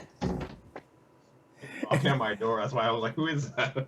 And then you've got the PlayStation Plus Extra, which the PlayStation Plus Extra tier, which is the middle tier, which basically gets you an additional drop of games, and it also gives you the full access to stuff, so like cloud saves and all that stuff. And then the PlayStation Premium tier, which is the most expensive one, is the one that gets you the entire backlog of games that's available across PS1, PS2, PS3, and PS4 libraries and stuff like that. You can play PS1 games. Yeah. Yep. Yeah, bro. Yep. Yep. What kind? Like, is there like a select, or is it like Right now there's a decent selection. It's not what we're looking for yet because like where's Metal Gear Solid at, things like that. But yeah, like how much is premium? Premium, okay, in the United States, premium is $120 a year. Holy shit! Really? Yeah. Yeah, isn't Yeah. extra 100 for a year? I think extra is $100 a year. Yeah, 99. Because it was because I only bought 1 month, Mhm. and it says, "Are you sure you don't want to buy it for a year?" Which is technically the better price, but if you don't mind, I think you were about to ask me that question, LeRon. Is PlayStation? before they rebranded, before the whole Spartacus thing, I was a PS Plus member, but You were just the basic one, right? right Yeah. before they rebranded, and I thought it was a good service, but just at a certain point, I reached a certain point in my life where I wasn't using the benefits they provided. So I Same. Yeah. unsubscribed, not because it was a horrible service. I just didn't use it, and therefore I'm like, I can always jump back on. And then Stray, so I got myself a month on extra. So I got the extra, and I am going to consider signing up on a more long-term basis once I kind of get my life in order, and will actually utilize. And by then I'll be able to know what I want, because I'm thinking of either doing the extra or the premium, because I never got to live through the PS1 like old school games. Mhm. So I think I might benefit from at least a year of that, and then maybe Yeah. I could drop down a tier. Yeah, I will say this. I'm not really using a lot of my PlayStation Plus Premium right now, but I am appreciating it. So like when my little extension like ends in November, I'll probably just re-up for an entire year. Okay, so in Canada, 12 months is $140. But correct me if I'm wrong. So these are all the PS1 games: Ape Escape, Disney, Pixar, Toy Story 2, Buzz Lightyear, Hot Shot, IQ, Intelligent Cube, Jumping Flash, Mr. Driller, Oddworld, RE, Director's Cut, Sci-Fi Filter, Tekken, Wild Arms, Worms Armageddon, and then Worms World Party. PS2 games, we have Ape Escape 2, Ark the Lad, Dark Cloud 2, Phantom Vision, Hot Shot, Jack and Dexter 1, 2, and 3, NX, Kinetica, Okage, Primal, Fred Faction 1, 2, Rise of the Kasai, Rogue Galaxy, Siren, Star Wars, Bounty Hunter, Starfighter, Racer, The Mark of Kree, War of the Monsters, and Wild Arms 3. You can play all of those games. I can tell you right now, you're going to want to play Rogue Galaxy. You are going to want to. That was one of the last JRPGs I played. Okay, if this list keeps improving, I might have to get a PS5. This is real. I didn't know this existed. Yeah, since the rollout in June, because the rollout happened the second week of June. Since the rollout, they besides like this drop of 17 games that just showed up, like they've actually thrown a couple on intermittently throughout over the weeks and stuff like that. So it's already it's growing, and stuff like that, It's the This PS. is It's the PS3 really games that are cool. kind. It's the PS3 games that are kind of like upsetting to a degree. It's not so much that the games themselves are bad, because I mean, like, you got all the infamous games. You got most of the Resistance. I'm sorry, one Resistance game. uh, like all the Just one. all the Ratchet and Clank games are on there and stuff like that. They just need to bolster the infrastructure for the cloud streaming, or actually, like, well, the rumor is, like, somebody's working on getting, like, PS3 emulation working, for PS4 and PS5 and stuff like that. So once that becomes a reality and stuff like that, like, this is going to be a really good service. Like, besides, like, we're going to talk about it in a little bit, but Microsoft's about to have an explosion on Game Pass. So, But real quick, Yeah. another question about, the fact that everything kind of just launched and Stray was kind of like one of the big highlights to kick off the new. I don't want to keep calling Spartacus, but that's kind of how I've been referencing there are it. people back still when it was- calling it Spartacus, because I feel like in most parts it's easier to say PlayStation Plus or Project Spartacus versus PlayStation Plus Extra, Essential, Premium. Well, that and I kind of want to like highlight, like I'm talking about the new re-entry of the subscription service. Yeah. It could be me. Maybe I've been not paying as much attention, but I've had my notifications turned on. Why do I feel like their launch of their new and refreshed and polished subscription service seemed to be kind of quiet, or maybe not? Like, just to me, it seemed like they didn't make the biggest deal out of it, except for It's- the actual launch of the games. It's because in all honesty, like they kind of know they let people down with the fact that PS3 games are basically still performing the way they did on PlayStation now. Like, that's really it. It was like they start the hype train up for it, but then they're like, they kind of took the wind out of our sails, by saying, oh, PS3 games are still going to be, gated behind, like, the streaming platform, which isn't a bad thing. But like I said, like, the latency kills. There are certain games that, latency is not a problem. There's other games where you need, like, the fast response times and stuff like that, because it is what it is, So it's not just me though. It seemed like a relatively quiet launch. Yeah, it was service. a quiet launch. Also, because of the stumbles and things they had going on in Japan when it first rolled out, because they were releasing PAL versions and NTSC, like, regions and stuff like that, and so people could not play their games. Like, it was even worse than that. This is games that were downloadable, not just games that you had to stream, stuff like that. So they had a lot of behind the scenes stuff to do, to make sure it wasn't a PR nightmare when it came out in North America, because honestly, Sony only cares. But Sony only in instances like with online gaming, Sony only cares about what North America and the rest of the West has to say. So The let me people get with this more straight. disposable income. That's You what they want to pay- get. You pay that large amount one time, and you have that entire list and more throughout the year. Yes. Mhm. Yeah. Oh, homie, take my money. You kidding me? take the $140. I don't give a shit. That if you have that from January to December, I will gladly pay that each year. You kidding me? Yeah, That yeah. is so many games. Stupid. Exactly. You can say you're never bored. I'll hit you. And I'm pretty sure it'll still work like how PS Plus used to work, where say you let your membership lapse and then you maybe join it months later, whatever you downloaded, you will still have. Yeah. Yep. Mhm. Exactly. Yeah. You don't. Yeah, You don't that start is- over.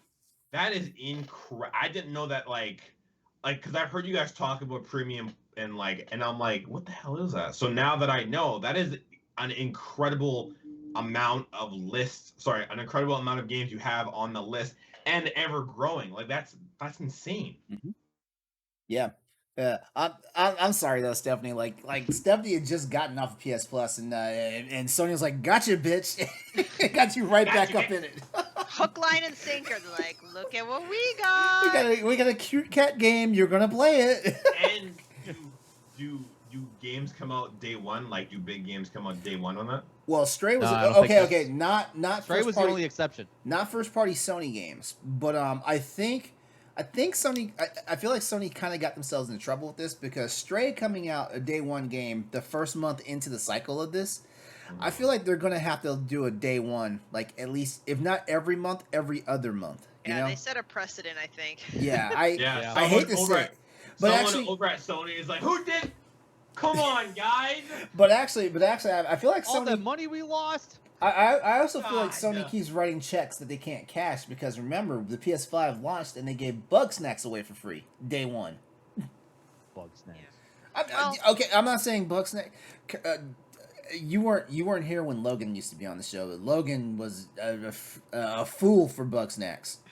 Pat on our show EXP Cast, he's a fool for that one too. Well, I mean, if anything, I think Stray was a good title if they had to pick a Oh, day Stray one was release. Stray was Not a Bug good. snacks. Stray was a good one, and I'm kind of curious. Like what was Annapurna's thought process behind like letting this be? Was it money that Sony threw at them for this, or was it like they needed kind of like the lift That's a good question because Annapurna has always been known as an indie, but they're pretty big now, in my opinion. Their They're indies, their indies are starting to feel like top tier games. Exactly. AA games. I was gonna say double Double A. A, They're double feeling A. really double A. So Yeah. it's hard for me to like think that it's only money because I'm like Annapurna. They're not having a hard time selling their games. So Exactly. Yeah. I feel like they would have done fine, but who knows? Who knows? maybe it's just like a partnership thing. I don't know. Wait, I'm curious, Stephanie. Was this one of your games on our Yes. on our Boss Rush Bowl? Yep, and it scored an 84 on Metacritic. Oh, Could be better. makes me I bet mad. all those, I bet all makes- those dog people rated it lower. Dogs actually got online and review bombed it on Metacritic. Dogs. Dogs like this cat is very stupid. This cat doesn't fetch. I was just about to 0 say out of that. 4 out of 5. 4 out of 5. It doesn't play fetch.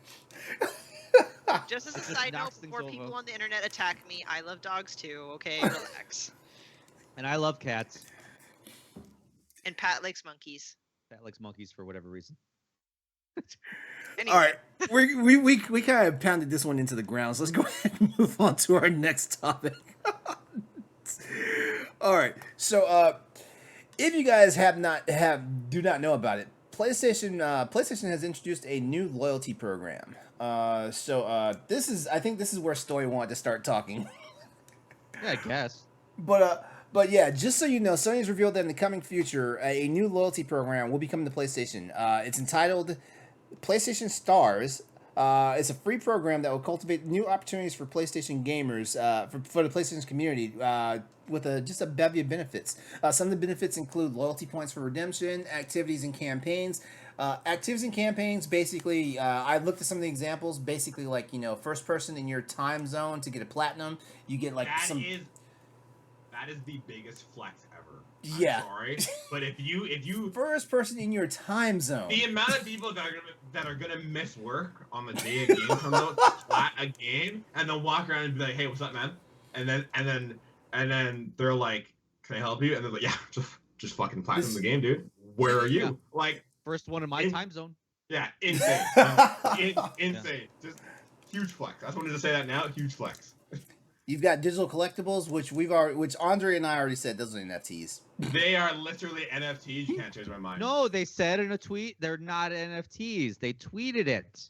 So it's legit. Was it actual? basically Is it actual like special content for like games? I'm gonna read you the exact quote. I'll find it. Give me a second. Okay. And while Story's looking for that, also PlayStation Plus users will receive bonus points for their. You know what? Actually, while I was talking about this just now, I realized something. This is the Nintendo Rewards program. basically, but with That's like some what I'm saying. It's a Microsoft Rewards program. It's the Nintendo Rewards program. This is nothing new. Sony was just extremely late to the game. And the quote was from the Sony Interactive Entertainment Vice President Grace Chen. She said on Washington Post, quote, "These collectibles are definitely not NFTs. Sure, Jan. Sure. Definitely not NFTs. They are digital representations of things that PlayStation fans enjoy, including figurines of beloved and iconic characters from games and other forms of entertainment. The only thing is you can't sell these. That's the kind of like flip side of it. The minute you can trade them to other people, NFTs. The second, Well, yeah. the second that happens, they're NFTs. Yeah.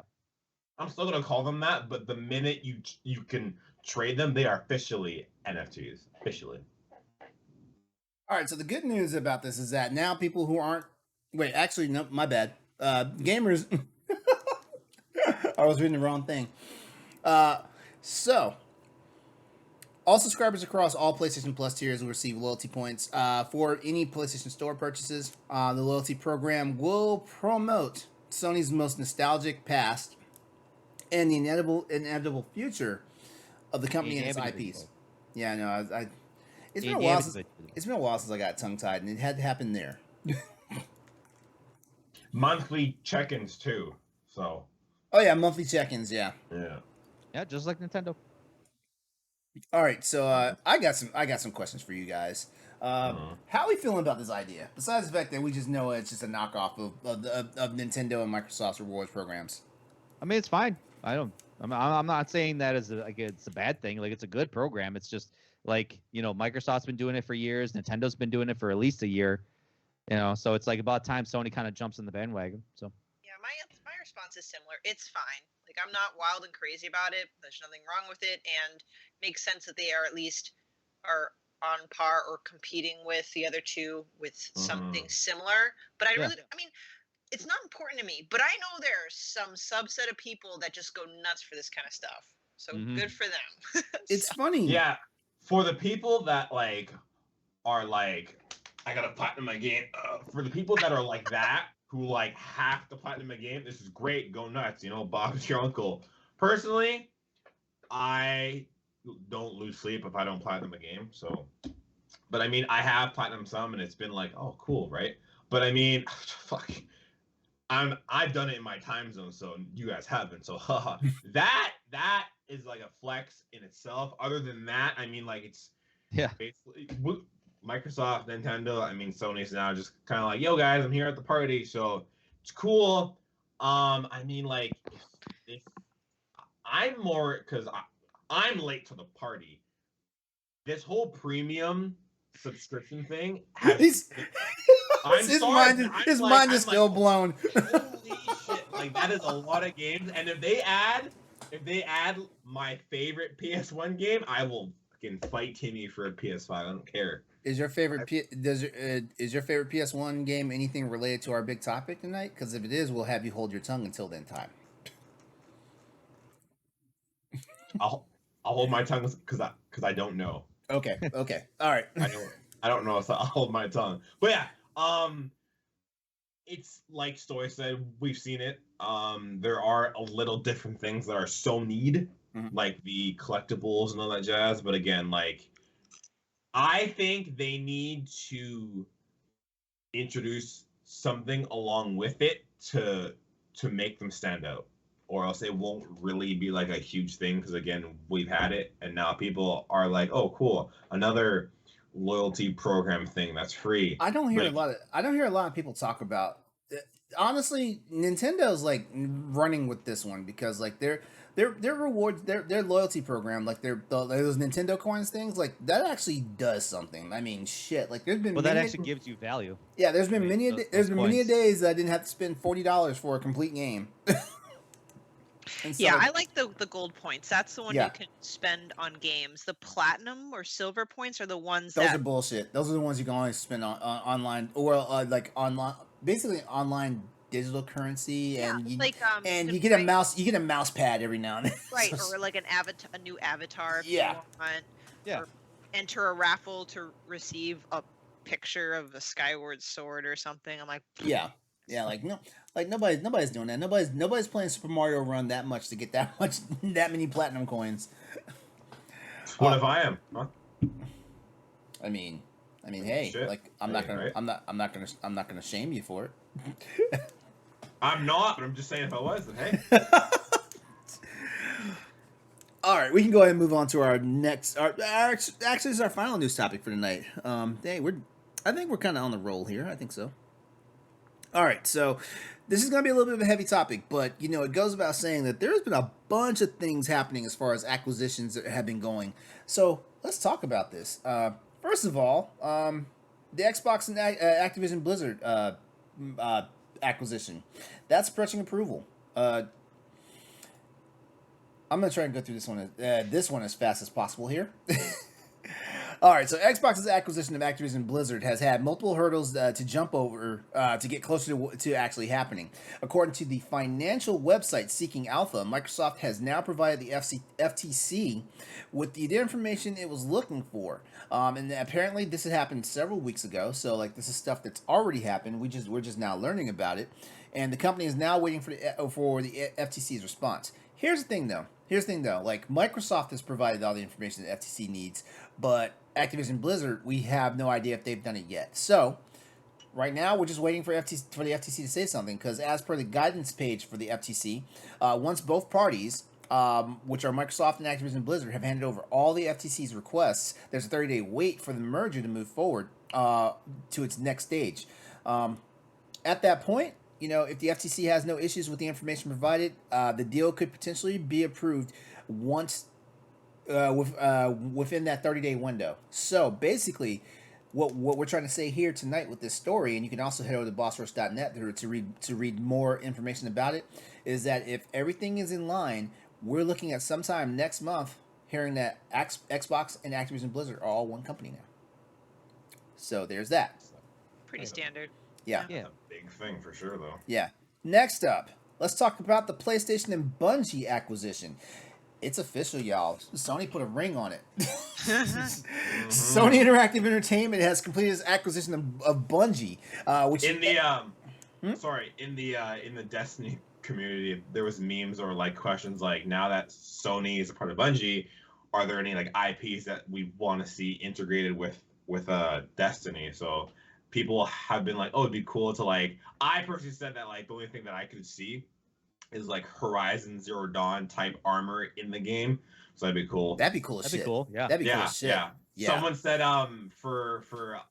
because you can have like swords, so like for an ornament for a sword in the game, give us like Kratos' axe. Yeah, I was gonna say you got to integrate that somewhere. Yeah, nice. Sure. So like, it's cool that now that it's official, we can start seeing. Does Destiny actually have any melee type weapons? Yeah, we have these things called glaives that just got introduced, and then we have swords, and that's about it. Okay. Yeah. All right. So, so Sony had this to say last Friday. The agreement to acquire Bungie has been closed, so now we can officially say welcome to the PlayStation family. They actually mentioned that through a tweet last week. The Bungie deal is reported to be a deal that's worth $3.6 billion. We don't know the exact figures, but we know the estimate is $3.6 billion, US dollars. The Halo B. Yeah. The Halo creator will retain its independence as well as continue to create multi-platform games despite being part of Sony Interactive Entertainment. To use Bungie's own words about this, our games will continue to be where the community is, wherever they choose to play. Sony CEO Kenichiro Yoshida said the company's planned acquisition of Bungie was partly motivated by a desire for PlayStation to become more of a multi-platform business. We believe that it will be a catalyst to enhance our live game services capabilities. As we all know, we talked about games as a service a while back here on Crossroads. Definitely, go check it out, give that a read. And he also said our acquisition of Bungie also represents a major step forward in becoming more multi-platform. It sounds like he kind of like talked himself into a circle there. I was just getting the quote off of that, but that's exactly what he said.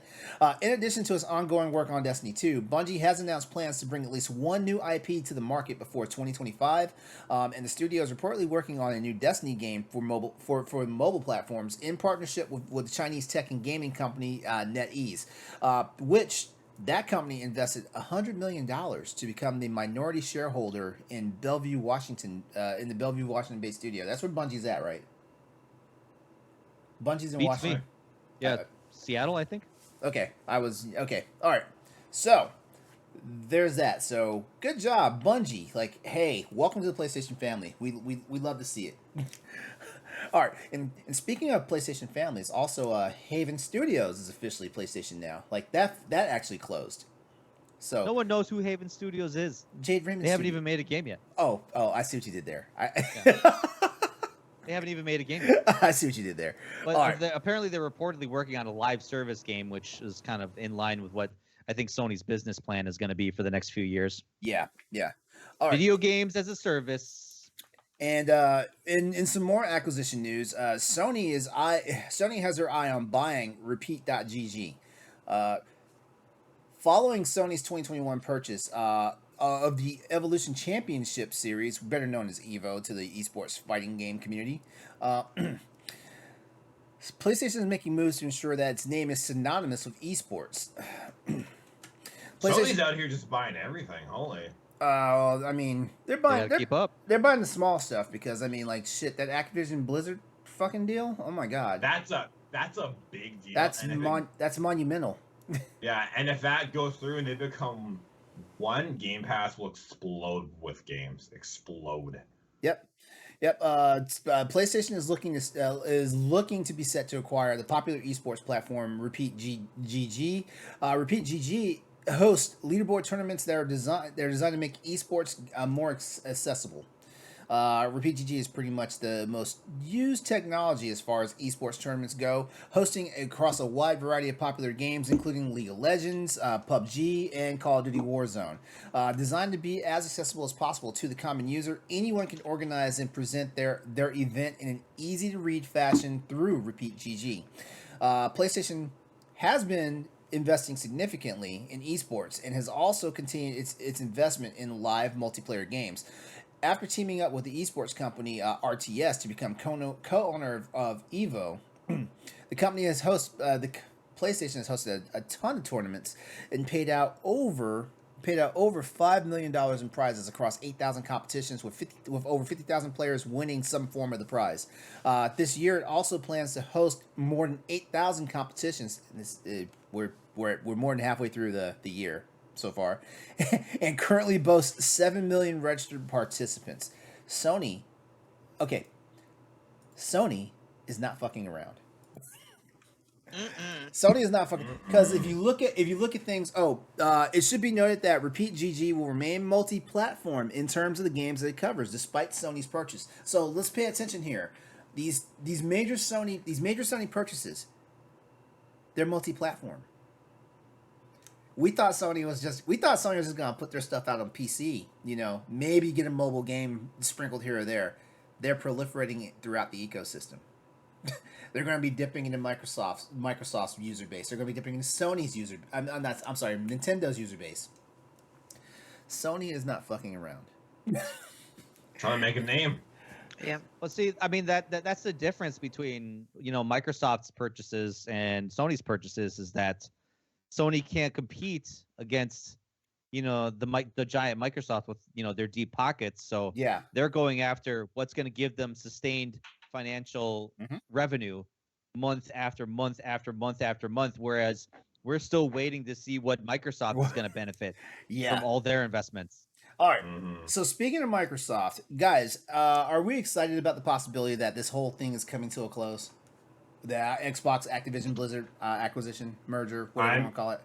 I'm excited to eventually see the outcome if it doesn't happen. I'm excited to just see all the integration of games. It's like I just said, the Game Pass will explode.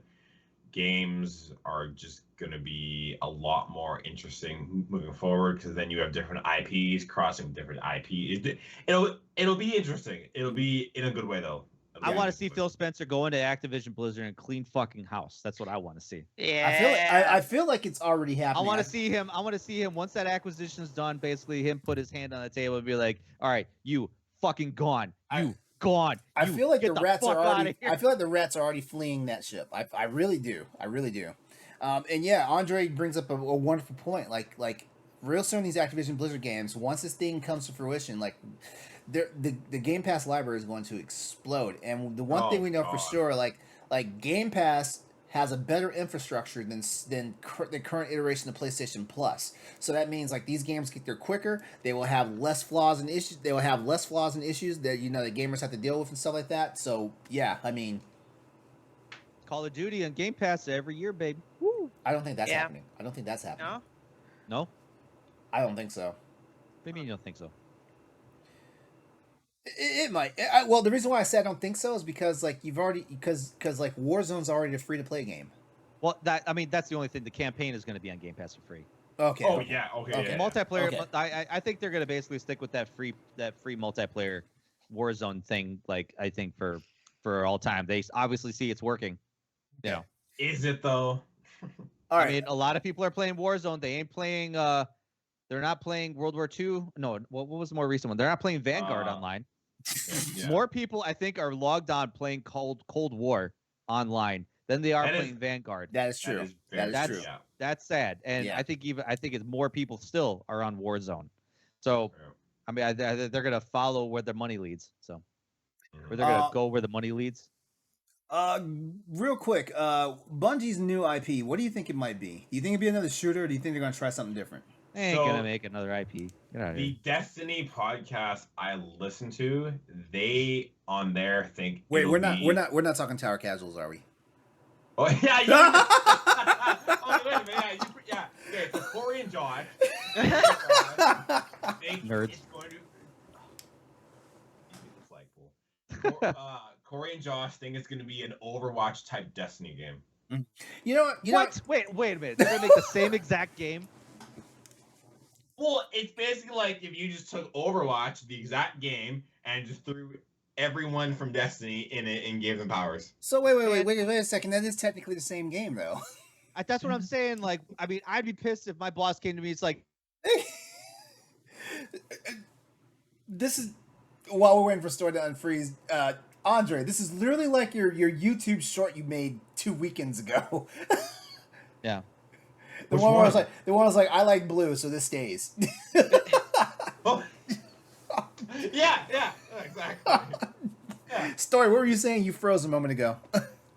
Yeah, I keep freezing like every 10 seconds. But yeah, it would just be weird that, you know, it's like, hey, make another game that's just like our game, but make it just only like 1% different. They should go on a completely new route. Like, honestly, like maybe like I don't know, Stoy maybe get a makes, small team together. Stoy makes a point. This is why he's the lead. At Yeah, EXP I mean, like it's. I don't know how I feel, but my personal thoughts is, and this is a hot take for anyone that is watching and plays Destiny 2. I personally wouldn't care if they took out PvP from Destiny and made it its own game and just concentrated on PvE in Destiny 2. I personally am not a sweat. I don't log on to Destiny to just teabag people and just 360 people all the time. I don't do that. I go on there for a good time and story. So a lot of the I'm reason- here for a good time. I'm just here for a good time. So majority of the reason I've been playing Destiny a lot is because once you do what you got to do, it's the same shit over and over again. You can either go play PvP or play PvP. Which one do you want to play? And a lot of Destiny's people have said that like Destiny is turning into a PvP game, and I'm like, I'm tired of PvP games. I want a great game with a great story, and I feel like Destiny could do that. I can see them do that. Make it just like a single player campaign style. Like, I mean, Yeah, honestly, yeah. it would be nice to kind of expand on the universe. And Yeah, so I know it's something I've talked about with multiple different game genres where it's like you crafted such a big, vast universe of lore and Mhm. story. Like, let's start seeing some more out of that. Something completely different. Maybe like a kind of like a side-scrolling shooter or like even like an RPG of some kind. That'd be kind of cool.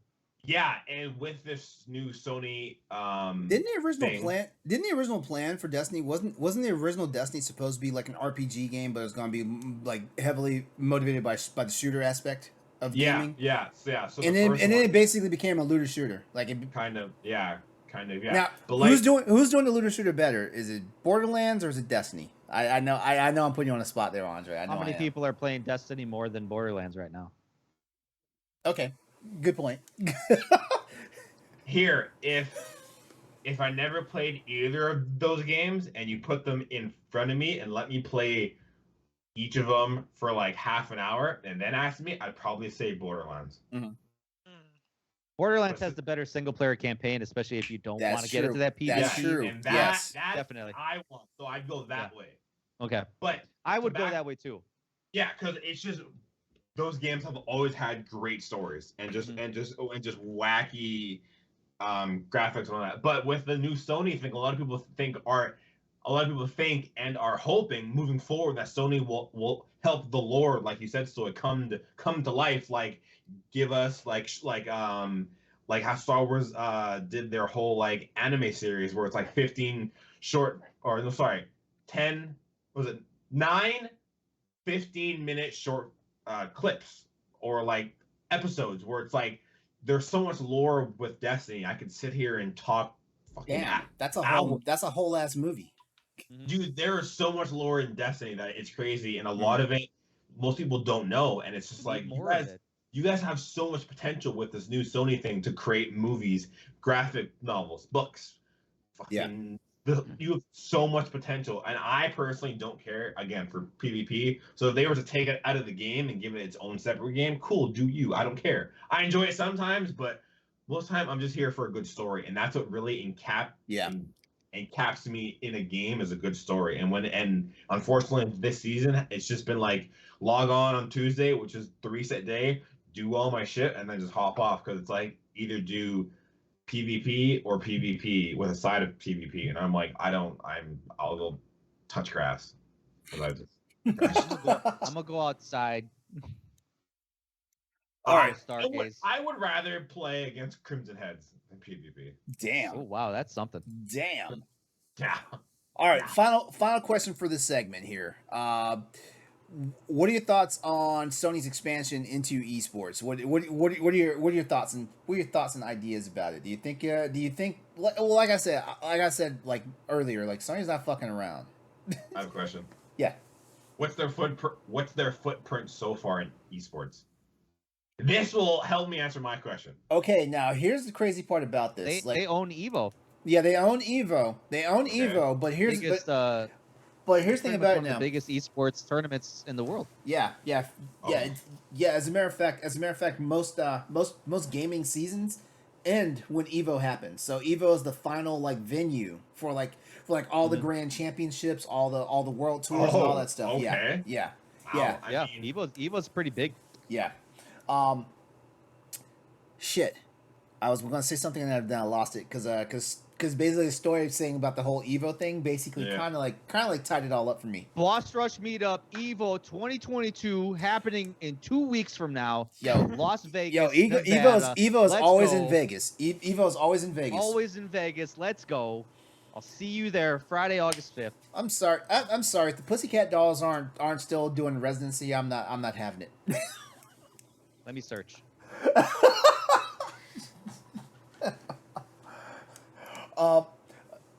Ultimately with esports and stuff like that, here's the one thing I noticed. Okay, so in March of last year, they're not. I think Janet Jackson still has a residency, which is all good for me. I'll do that. Does Nicole Scherzinger? Because if oh god, they pull.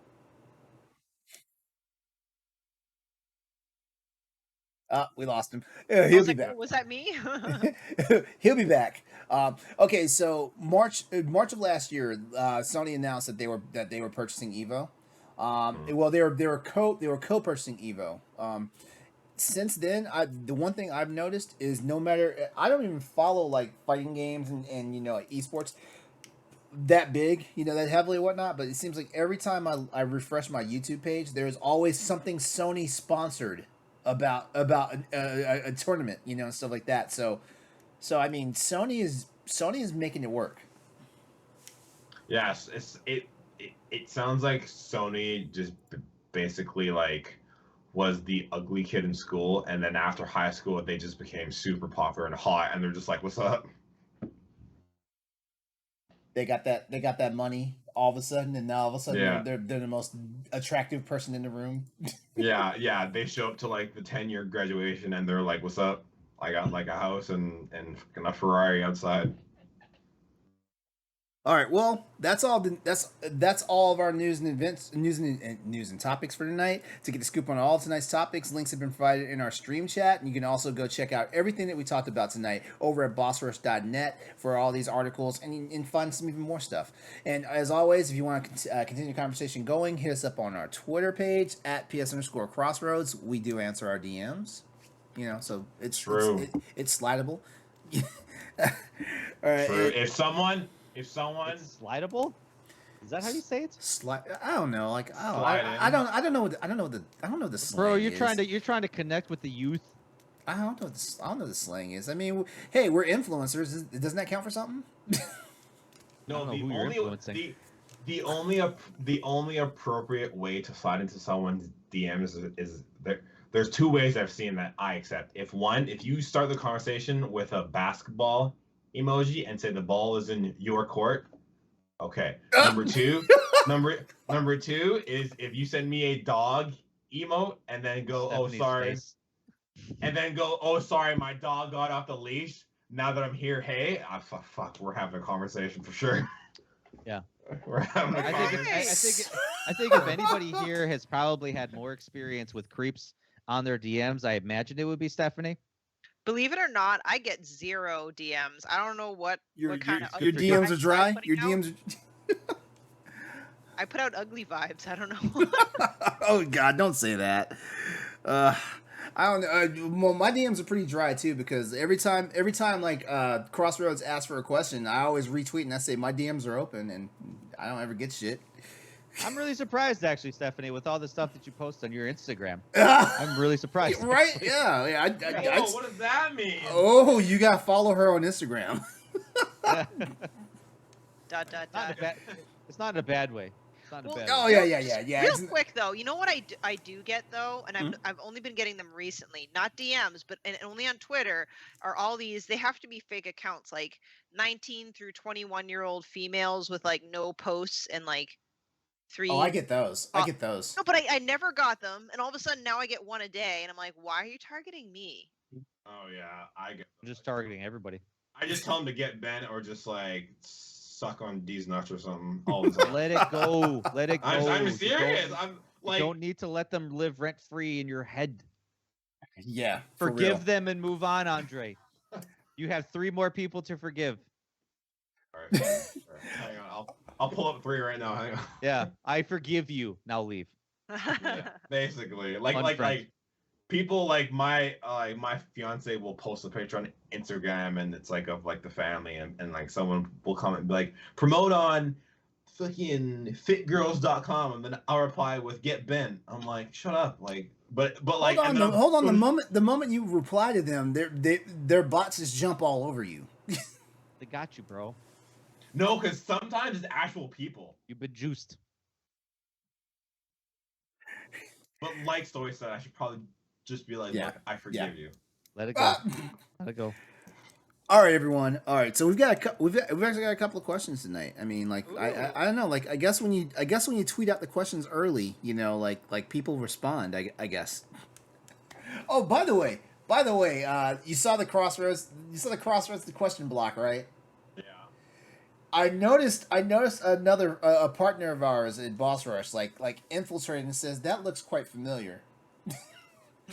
which to where Crossroads politely said, "Mind your business." Mind your business. Mind your business. Oh boy! All right, so we got a couple of questions here tonight. First one comes up from our buddy Eddie Varnell, the host of the Nintendo Power Block from Boss Rush Media. His question tonight is: if you take a look at your library of games, what country do you own the most? Meaning, where are your games coming? Where are your flavor games coming from? Is it Japan? Is it European, or is it Canadian, or is it American? Which country do you think makes the best games? Now I'll be honest with you. This is like 30 questions. Now I'll be honest with you. I read this question wrong when I first saw it, because I thought what the question really was like Europe and Canada in the same. I know. When I first read this question, about that one, Andre? Let me go get my maple syrup and I'll tell you. Yeah, I'm gonna get a spot of tea. So when I first read this question, I thought his question was, which territory do we think makes the best games? And I was gonna say, like, in all honesty, I feel like Europe is where it's at right now, you know, as far as where they make the best games. But to answer his question about like looking at my library and which country do I think makes the best games right now, looking at my library, it's North American. Yeah, I'd probably just go with that. Yeah. Like all the Naughty Dog titles I have, you know, like I have a giant Tsushima. Yeah, exactly. Like most of the Sony franchises alone, they're all North American. Like, you know, like for the last whole console generation. You know, like shoot, like, and just think of it again, like Dead Space, like U.S. property. What else? Mass Effect. Wait, was Mass Effect done in- Canadian. No. The people are Canadian. Is BioWare a Canadian studio? Well, they have 2 studios. They have one in Austin and they have one in Vancouver. So where was the bulk of Mass Effect done at? I really think Vancouver. I think it was Vancouver. Yeah. North America. Doesn't matter. And you know, in Eddie's tweet it said Europe/Canada. So Yeah. I'm gonna be honest with you. I might not be able to most appropriately answer that question because even though I have, say, for example, like my favorite publishers and developers, Mhm. I'm not always mindful or know where they are. Where they are, So yeah. I don't want to assume. same.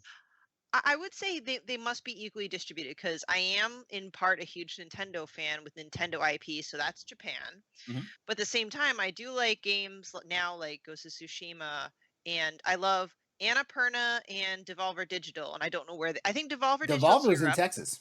Devolver's in Texas. Oh, they are. I was gonna If- say Europe. If I'm not mistaken, I think you have the mixed up because I think Annapurna is European, whereas Devolver Digital is in Austin, Texas. Okay, so if that's the case, mine's pretty evenly quote unquote distributed because those are kind of like my 3 big publishers personally. Oh, and Annapurna is in Hollywood. Oh, so I guess maybe US. See, but yeah, I wouldn't have known. Yeah, Totally would not have known. yeah. Now here's the thing about it though, because Annapurna is actually a publisher, which means that they're headquartered out of California. But given that they have how many studios is Annapurna? Is like 16. Like, there's a bunch of them. Yeah. There's a bunch of them, I think, and I know some of the really highly talked about games, you know, come out of their European properties, particularly like the areas that are in conflict right now, like Ukraine, Poland's all right now, you know, stuff like that. But you know, The Polish. Stray. I'm trying to figure out who was responsible for Stray. Let me see. B12 Studio, formerly known as HK Project. Wouldn't that be Hong Kong? Might be. There is definitely some Asian influence in the game. Obviously, it doesn't mean it has to be an Asian developer necessarily, but Yeah. you would think that part of the design and influence. B12 Studio is in Montpellier, France. All right, well, Ghost of Tsushima was made by white people. What's the other one that was they became honorary ambassadors for the island. For the island. Sifu was made by white people. So Yeah, you know, French, never yeah. mind. Yeah. Never mind. Those white people can make games. They shit. Wow. Wow. Yeah. Story. I didn't hear your answer. Did you have an answer? Sorry. No, I didn't have an answer because you didn't ask me. I didn't have a chance. I to talk asked to you. everybody. I But- actually can't decide because looking at my wall, I'm like, I'm all over the place. Like, yeah, I feel like I'm all over the place too. Like I have a majority there that, you know, basically feel like it's North American and stuff like that. But if I actually look through, because like if I dig out the boxes of old PS1 and PS2 games, I thought you asked me what I thought. I'm sorry. I'll stop talking now. I'm I thought sorry. you asked me what I was thinking. I'm sorry. I'm sorry. Stoy. You're special. You're special, bro. Should I forgive him, Andre? Yeah. I was just gonna say. LeRon, I forgive you. Now you have 4 more people. 4 more people to go. Okay, cool. So I would say it's probably a mix between North America, like American, and Japan. Like for me, it's those are the big 2. I think Europe maybe kind of hit the game a little bit late, pun intended, with kind of developing big studios. But I think Japan and North America are really kind of where it's at. Yeah, I feel for like me in my collection. I feel like Europe didn't get on the map until like The Witcher came out. Well, I think maybe a lot of those like Eastern European countries never did. Yeah. You know, 4A Games, the developer that made that made the Metro series, they're a Ukrainian studio. Obviously, the developers making Stalker, Ukrainian studio. You know, so they're coming up, but you know, we still haven't seen them pump out banger after banger after banger. Right. You know, The French, clearly they know what they're doing. You know, Mhm. the French made seafood. The French made that cat game that Stephanie keeps talking about. You know, you got the British people. Isn't Rockstar Games? Aren't they from yeah, England? they're Yeah, they're from the main. UK. Yeah, they're UK. Yep. Yeah. So hey, you know, they got some. Andre, did you have an answer here? North America and Japan. I mean, with this, I've always been a Nintendo fan, and of course Japan. And then just I don't exactly know like you guys kind of where games come from. I just play them. So, but I don't know that much. A lot of my answers come from Wikipedia. Okay, well, right now, I mean, like wherever Naughty Dog is, I fuck with their games. That's so California. good. That's California. Okay, yeah, and then yeah, Ghost, yeah, I just Almost all the PlayStation stuff is coming from some part of It's either in California or Washington State. Like most. okay, then yeah. Well, So most of North the America? extremely popular stuff that's been coming on PlayStation for the last 10 years. Okay, well then North America and Japan. So Yeah. keep doing it, guys. Yep. All right, and we're going to. I'm pretty sure it's going to be a fast question here, but our buddy Austin, our buddy Austin Campbell, you know a guy placed Austin on Twitter. He asks, after Stray, what cute animal deserves its own game? I'm telling you, Red Panda. I'm telling you. I think it's that Disney movie that ruined red pandas for me. Turning red. Turning red. Yeah, Turning Red. It's a great film. Never even seen that. See, Stephanie knows what the movie's an allegory for. My life. Whoa. I don't get that reference. Whoa. Are you the main character? It's Whoa. about young girls reaching maturity. I don't. It's Anyway. if we think about the state of affairs going in the United States, remember a 10-year-old just had to go get an abortion, had to cross the state line for that. So yeah. A 10-year-old. Now put it in perspective with Turning Red. I still don't like that movie. Anyway. The obvious answer is dogs. Like, why isn't there a dog one? I thought people love dogs more than cats. I know. Fucking Goose has got a game before a dog did. And What are you Ghost? talking about? There's plenty of like. I don't count Doug from Up because technically, paparazzi. Listen. No. But like a game like Stray, Paparazzi, you take pictures of dogs, and I want an adventure What game. more do you need? Yeah, we don't want Adventure Nintendo games, dogs. you You are want the dog. you want to see puppies skateboarding? No, I want to be the dog. You could take pictures I wanna of be a the dog skateboard. skateboarding. I want to be the skateboard. You want to see Why is no one dogs? talking about skateboard? No, you want to see dogs playing arcade games? Come on. You know what I want to be? I don't need a dog walking through a post-apocalyptic wasteland with like robots and shit. I want to be. Just give me a dog piloting a boat. I want to be a lion, and I'm gonna hunt things and just rip people's heads off. How come Disney didn't give us a damn Rescue Rangers game to complement the movie? I mean, you could play the original ones, That's the true. Nintendo ones. That's true. 2 is so expensive. Oh my god. I have one more animal, Yeah. and it's Don't say a whale. Don't say a whale. a raccoon. Very good. You can raid trash barrels, be a trash panda. What if it's the raccoon from Incredibles 2? Or it's just its own independent raccoon that has no ties to anything. You know, it's its own raccoon. Maybe. All right, guys, we're done here. If you want your question read on the show, tweet us at ps_crossroads or email us at crossroadspspod@gmail.com. Actually, you know what? We're gonna change that email address, make it a little bit easier, something a little more better to digest. Emails. Emails.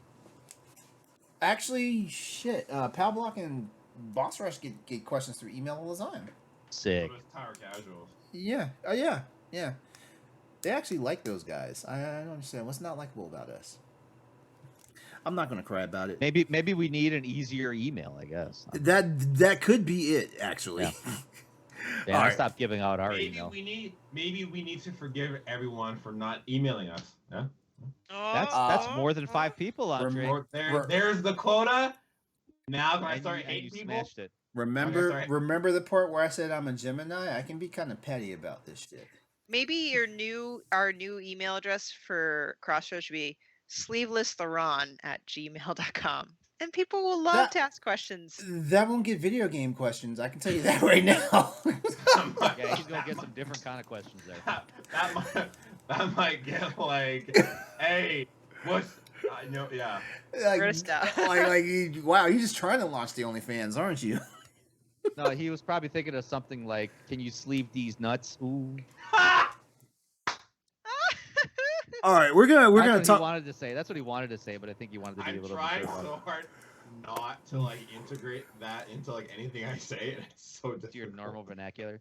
I say it at work all the time. I get this one guy every day at work. I'm like, hey, like, hang on. So Stephanie, when a bunch of dudes like getting together, like smashing things and like moving big things and hitting things really hard, this is the type of humor that permeates. Okay, so July 6th, this is going way off topic. And they save these topics. But July 6th, and this is author text. Remember that time I said D's nuts? Hey man, do you like Wendy's? He goes, yeah, why? I'm like, then you're definitely gonna love when D's nuts drag across your face. Yeah. He goes, oh fuck, I got excited. The same day at 7:55 p.m. Hey, have you heard that new song by Imagine Dragons? I can't recall if you told me you like them or not. He goes, no, why? I'm like, it's called Imagine Dragon, These Nuts Across Your Face. The next day, the next day, hey, are you a basketball fan? He goes, yeah, why? I'm like, then you're definitely going to love when I basket these balls into your mouth. The 11th, hey, whatever you do, don't get any Dunkin' Donuts. He goes, why? I'm like, because if you do, I'm going to have to dunk these nuts in your mouth. I'm like, why not? At what point do you stop replying to me? Like, at what point? I was for sure. I'm like, this Dunkin' Donut thing is I'm like, this is not gonna work. And when he said, that was a hell of a reach. Oh yeah. I'm like, this is like Michael Jordan Space Jam half court. The problem, this is not gonna work. And when he's like, why? I'm like, no way. The problem is your buddy's a fat ass. So every time you ask him something that's food related, he falls for it. I know.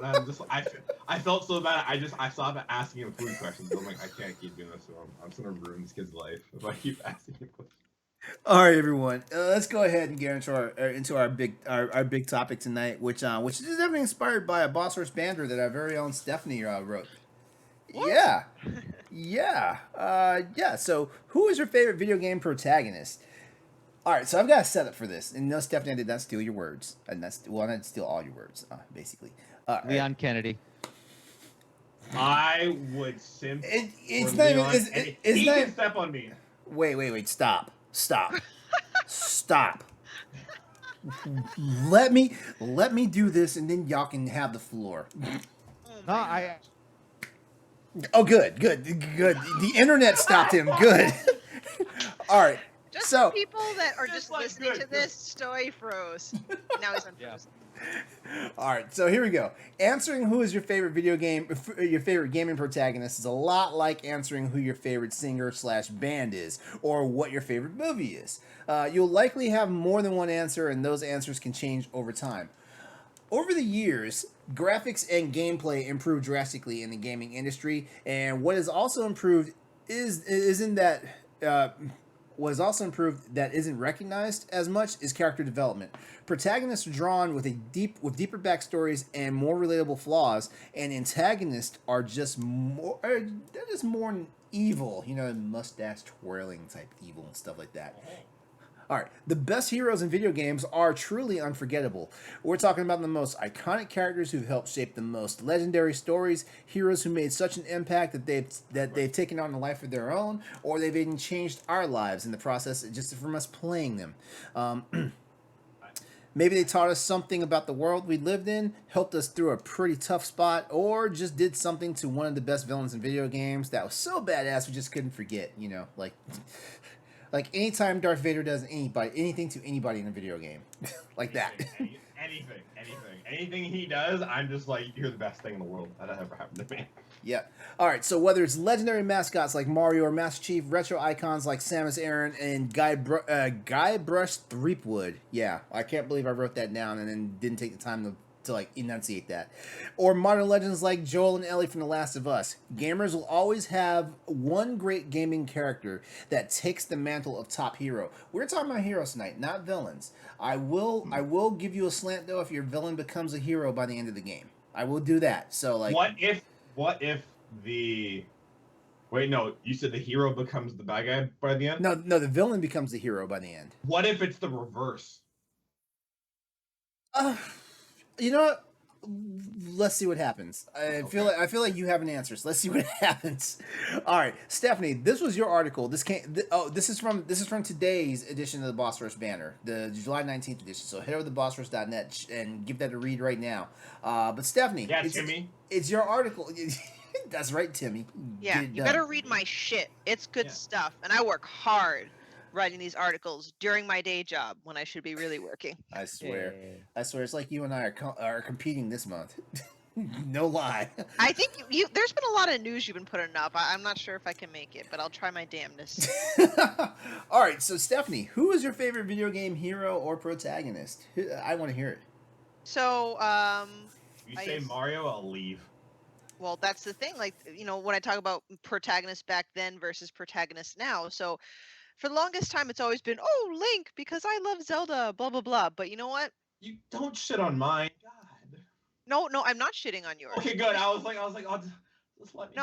No, but I'm just saying, I thought about what's another one, because that's just so typical of me to say that. And because I completed Ghost of Tsushima, I realized I love Jin Sakai. Like, I love him as a protagonist. I mean, yeah, he's a badass warrior, but the best part is that you see how he's actually very vulnerable. When he was a kid, LeRon, I don't know if you want to like take off your headphones for a second. Not that it's a spoiler to the plot, but like he sees his father die, and his father's like, "Help me." I have a quick. What ending did you pick? No, LeRon, take it off again. Sorry. no. Have you Apparently, there's still a ton of people that haven't played this game. I picked the honorable death. Interesting. Okay. Yeah. Okay. Okay. Because I I just didn't. feel like that is what that person wanted, and I feel like when it played out, I'm like, good, they kind of repaired that a little bit. Mhm. Anyway, I like Jin Sakai because he has his vulnerabilities. He's not a perfect warrior that everyone sees up front. He actually has his own past that he needs to get through, and maybe there's a little projection there. I come from an Asian culture where honor really is kind of like the most important thing. And if you don't like adhere to that strict honor code to the T, regardless of the circumstances, you're just a failure. And like the whole point of it calling Ghost of Tsushima is that you've got an honorable samurai warrior and he needs to adapt other tactics to save his people. But he gets in an inner conflict and conflict of others because he's not doing things quote unquote the honorable way. So that's why I love him as a character, because he's got so many different things he's tackling in addition just to being a fucking badass. Okay, this is a little off topic, but at the same time on topic. Did I ever tell you, Stephanie, that I listened to Simu Lee's book? No. Okay, so I listened to his audiobook. It was beautiful.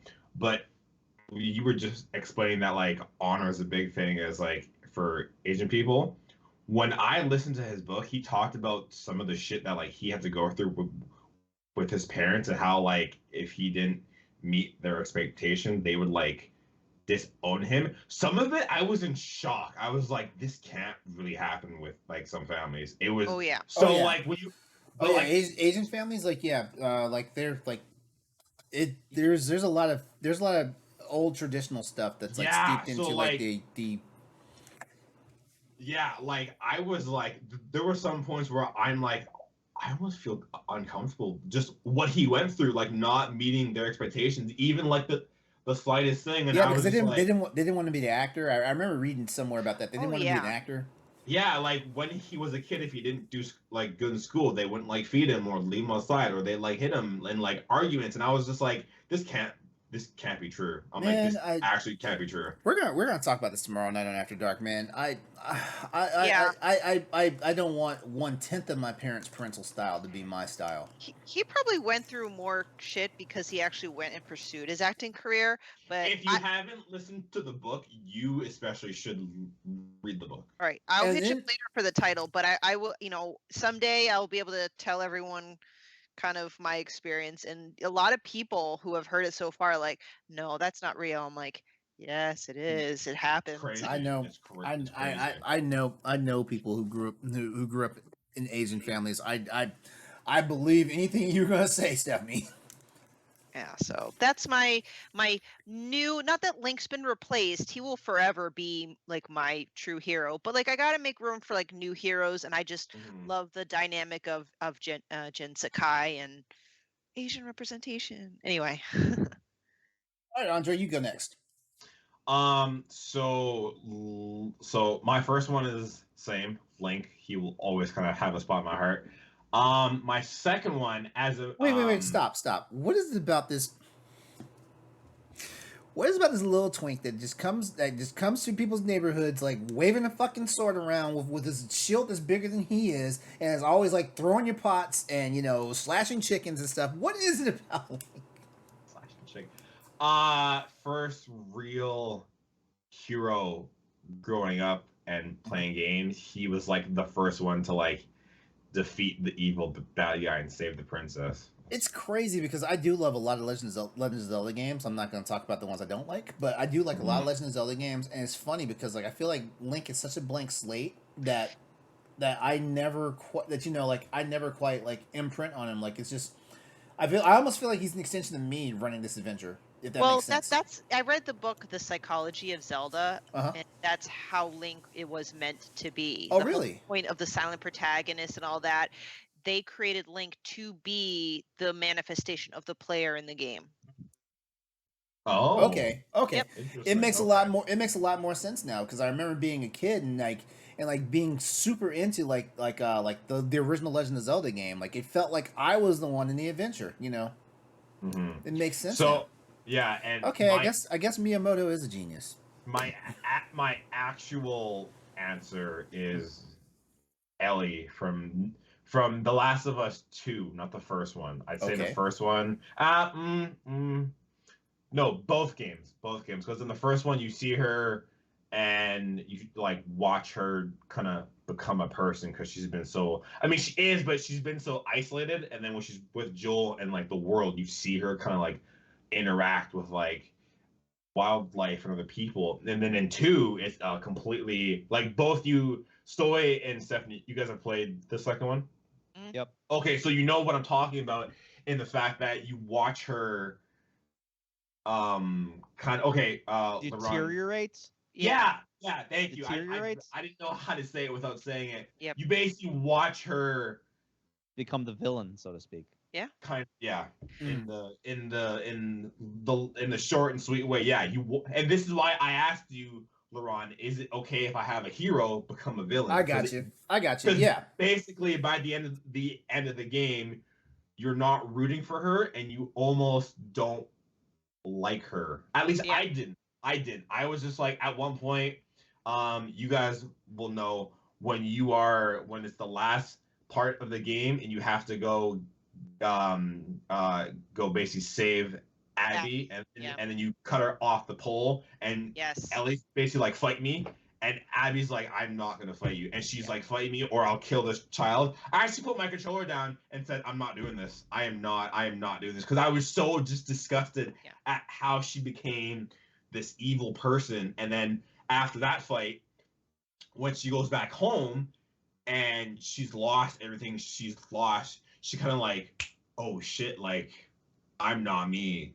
And now I see that. And it was just so beautiful to watch her slowly, as you said, deteriorate into this ugly form of herself. And it was just like, I was just like, holy shit, this is so cool. So for me, I think it was her. And the reason being because in the first one, she's innocent. And then in the second one, you really see the real version of her, and you see how revenge can really transform someone into like an ugly person. Is it real or is it just more realistic? Like these are the things that kind of like happens to us as humans, and I think that's one of the reasons why people like. There's a lot of people that hate The Last of Us 2 for the way the narrative played itself out and everything. But you've got to think about this in a certain way, and this is the things I try to tell people about when they have like this vitriol for certain games because of something happens to a character they love and what like that. You gotta sit there and you gotta think for a second. Like if you, for example, using Ellie as an example. If you went through all the shit this girl did, this girl went through, and I forget how old they say she was. Was she like 12 or 13 in the first game? She was young. She was young, and she survived extraordinary shit. You know, she didn't just survive like just that post-apocalypse shit. She survived potentially being infected because she got bit. At 14. She was 14 okay. in the first one. Okay. She survived that stuff, and you think about the events that happened to her in The Last of Us. Like, you know, like she basically, we don't even know who her parents were. We don't. No. You know. And then in the second one, sorry, she was 19. Yeah, we don't even know who her parents were. So like, she basically got a surrogate father in Joel. Joel gets critically wounded at one part, and she winds up becoming the adult in that situation for a little while. And while trying to be an adult and surviving, and trying to make sure that her actual adult survives and stuff like that, she almost gets fucking raped and eaten. Yeah. By said rapist. And it's crazy. It's crazy the fact that she has to just man the fuck up in that moment, or else everyone's dead. Yeah, and then look at the events of the end of The Last of Us, like, you know, because I remember that vividly because my boyfriend just beat The Last of Us this weekend. Yeah.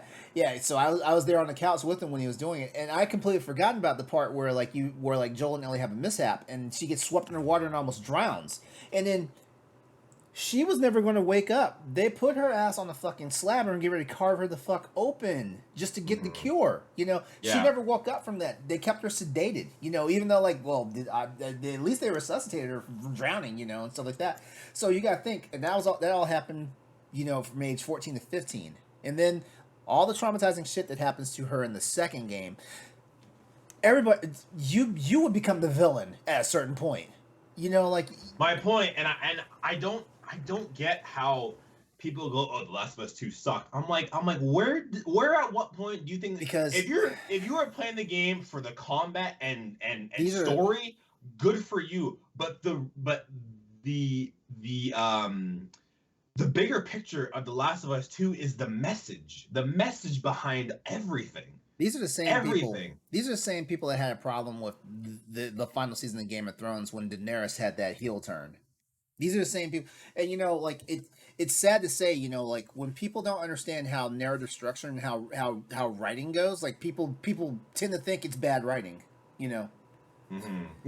If you have a problem with The Last of Us 2, I encourage you to play the game again and just put on horse blinders of all the bullshit and pay attention to the message and just watch how Ellie goes through things. And remember part one, like you said, all the bullshit that she's gone through, and she has a life now. The one person that mattered the most to her just died. And just think of someone that you care about like Ellie did for Joel, and now imagine that person got brutally murdered. How would you feel? You know what's wild about this? Because people are quick to say The Last of Us Part 2 is bad because of the way Ellie turned, but they don't blink thinking about Big Boss from Metal Gear Solid. They don't blink about that. Like that guy starts off as a fucking war hero and becomes the person who's trying to destroy the world, you know, by the time we get to the events of Metal Gear. Right? So yeah, that's my answer. Good well, not good answer. I like that one. I like that one. All right, Stoy, you're up. Not good answer, but I like that one. Well, I was gonna say good answer, but you know, like there'll be a certain person that sits out there and listening and is like, your answer, your opinion doesn't matter. You know what I mean? So you know, like you can't always say you can't always say certain things when it comes to opinions. You know. No, and if someone doesn't like my opinion, then you can get in the line with other people that I just don't care about. So yeah. All right, Stoy, who you got? I mean, that's kind of in line with the topic at hand. Is like, what if you take, a beloved character that you absolutely love. A lot of people fell in love with Ellie in the first game, Mm-hmm. you know, and then to see her almost turn into an evil, sadistic person, Mm-hmm. you know, probably warped a lot of people's brains. And like, For sure. Yeah, and that's yeah. and that's a lot of where a lot of people started hating it because, you know, you had Abby on one hand and then you had Ellie on the other, two different characters, but one had a more redeeming Moment. end to her story, Mm-hmm. and another one, the most beloved character between the two, didn't. She came home with nothing. She has nothing now. She lost everything. And that, I think that's why that was probably a good portion of the people that didn't like that game, because they didn't like how her story ended, you know. And she was one of the most beloved characters, I think, in PlayStation's history. But that's how people's stories in real life happen. Like shit, like the most hopeful, optimistic people, or even the most innocuous people, you know, like something goes wrong in their life and they lose everything, and they don't know, and they do not know how to like break the surface after they've gotten fucking hit by the undertow of the water. Mm-hmm. Yeah. And when you find out the reason why she's so like, I need to do this, it's even like more heartbreaking. Yeah, exactly. It's like Jesus, right? A lot of villains have tragic stories. They don't just come out saying, "Oh, I'm gonna be a bad guy." Mm-hmm. No, but Stoy, to backpack all what you said, I think it's because in the first one she was like the holy child. It's like I have to protect her and the whole father-daughter thing. And then in the second one, and then in the second one we have Abby, who is quote the bad guy, and Ellie, who's quote the good guy, and they do this, and then it's like, wow, Ellie is such a piece of shit character. It's like, I'm sorry, you go watch your father get the only thing you have in the world. And here's the crazy part about that. If you think about how The Last of Us goes full circle, because remember, at the beginning of The Last of Us, Joel lost his daughter, and he became like an anarchist. Yeah, turned into a shitty person according to his friend. And Ellie pulled him up out of that muck. Right? I never thought of it like that. So I like this. Cool. I liked it. Well, it's because I just sat down, like I just sat down and rewatched most of The Last of Us Part 1, and I hadn't touched that game since I beat it back in 2013. So yeah, like it was a treat watching my boyfriend play it. No, it's a good one. Yep.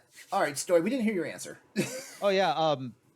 I said it in the beginning, Leon Kennedy. Because okay. Oh, you were being for real about this. I was being for real about this. I actually thought you were trolling. Why is everybody up on Leon S. Kennedy's nuts? Whoa, I'm gonna tell you. I'm gonna tell you why. Hold on. The comb over blonde hair makes my heart beat every single time. Don't even start. I have a thing about. Go ahead. I was gonna say that man is beautiful. I will not even front. That man is beautiful. God.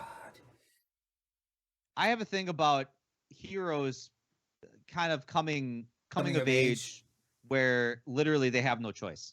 Mm-hmm. They have no choice. Yeah, because his first day on the job was a crucible. Yeah, exactly. Yeah, his first day on the job was, here's a gun, that's the world.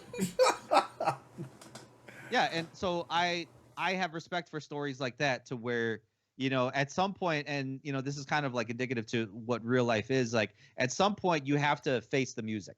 You have to kind of, you know, you're going to have some shit thrown your way, and you can either turn tail and run, or you could just face it, you know, and actually try to do something about it. So I respect stories surrounding that. You know, Jin Sakai is another one.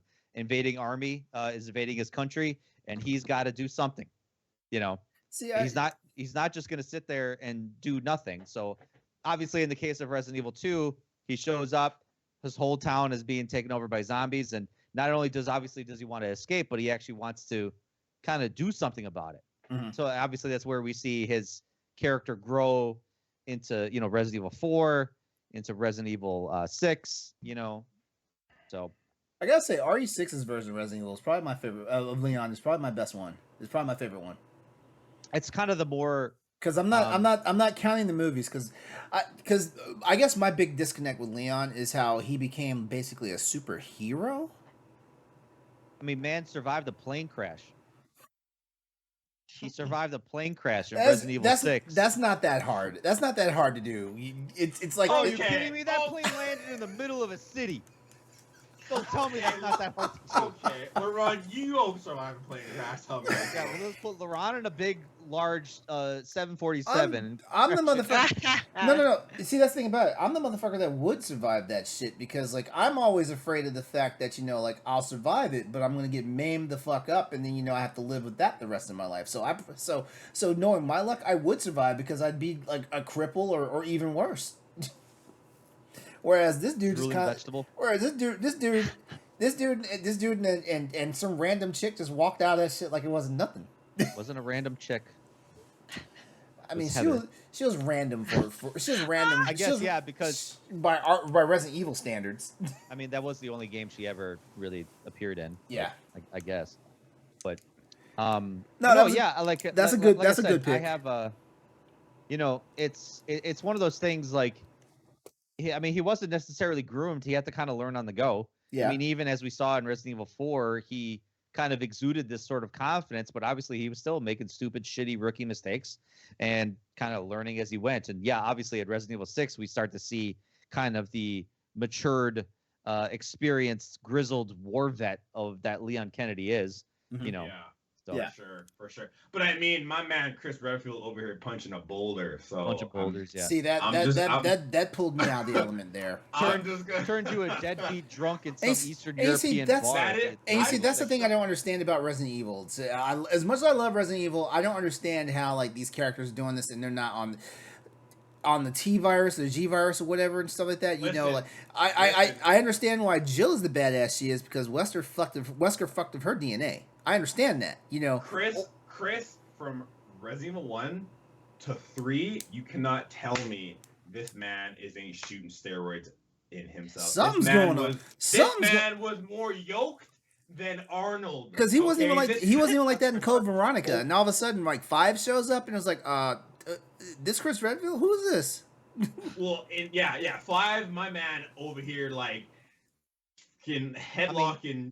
Technically during the lore, Chris thought Albert Wesker was dead, and then obviously when he sees him in Code Veronica, he actually decides, and this is in the lore, that he needs to prepare his body for the next fight with Albert Wesker, and that's why we see him jacked as fucked. Well, it's in the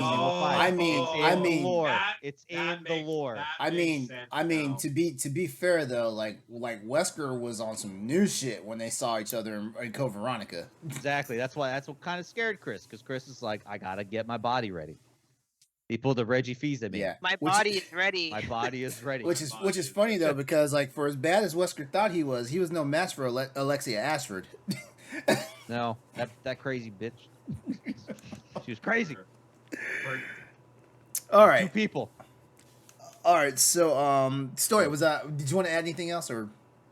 No, I mean, like I said, just to put a nail in this coffin, my man drove a Ducati Monster motorcycle up a flight of stairs, crashed into a hallway, pulled out his handgun. This was all in slow motion, by the way, and started braining zombies left and right. Bop, bop, bop, bop, bop, bop, bop. Stephanie, is it my fault for making this making this article the topic for tonight, or is it your fault for writing the article? Whose fault is this? I'll take the fall. You're just doing your job, LeRon. I try my best. Okay, all right. Well, I'm gonna watch that clip again. I might watch it too. That's the problem. This was I think this Stephanie and Andre, for context, this same conversation about Leon Kennedy riding up a flight of stairs on a motorcycle from what was it, Resident Evil Damnation? Yeah. I basically mentioned that clip 3 episodes in a row, and I watched the clip every time recordings every time, and I kept talking about it every time, and I did it for like 3 or 4 episodes in a row, and I stopped because obviously I don't like to recycle jokes that often. But wow. I mean, I will just say it now. Leon in the animated films does some crazy shit that I'm like, okay, dude, like this man rode a motorcycle up a flight of stairs. Oh goodness. All right, so I'll keep reminding you guys all day about that. All right, so it's my turn, right? Yeah. Okay. All right, so it's gonna be funny because like you guys put a bunch of like stellar people up there. Samus. Nah. You know Nah. Samus How is a Because female? she's broken. when Her Samus took off her helmet and it was a girl. I was like, I was shocked. I was like, shocked. I'm playing a chick. This is okay, cool. I'm in. I was shocked, but You know what? I wasn't shocked. Like I was like, cool, it's a girl. Like I don't know. I guess I that mean, was my no, my I mean, mentality. I was 'Cause it didn't shocked. matter to me. It I was didn't matter shocked, to but me. I was also like, oh, it's a girl. You know, I don't know what I was expecting when I beat Metroid. That shows how masochistic you are. Yeah, It's I gotta don't, be a male. no, I wasn't like that. Nah, I'm just kidding. I wasn't like that, but I don't know what I was expecting. But it was a pleasant surprise when like she loses the helmet and it's a woman. All right, but actually, my character isn't all super, but he is a badass and it is a male. This one goes out to Isaac Clarke from the Dead Space series. My boy Isaac. You want to talk about going through some shit? My boy Isaac went Exactly, That's true, exactly. yeah. This guy brought himself back from the brink of insanity. I didn't date girls for a year. I don't know if he did that. No, I think no. that man Well, was insane all the way through. you think it was insane all the way through?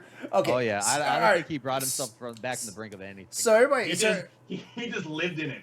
so he just lived in everybody's it. played Dead Space knows basically like Isaac Clarke was just this engineer dude that was going on a routine run to the ship that his girlfriend was on just to save her life and stuff like that. And you know, through a horrible twist of events and stuff, like comes to find out that she His didn't make girlfriend's it. insane. Do I need to take off my headphones? You played no. Dead Space? No. No, she's watching me play Dead Space, but she'll be playing the remake when it comes Yeah. out. Yeah. I'm not gonna give away heavy spoilers and stuff like that. But basically, Isaac, you know, goes What are through you doing? goes through all this hell on this ship called the USGS Mirror, which basically like I don't know why I picked Dead Space to be the first game to get back into survival horror, but yeah, whatever.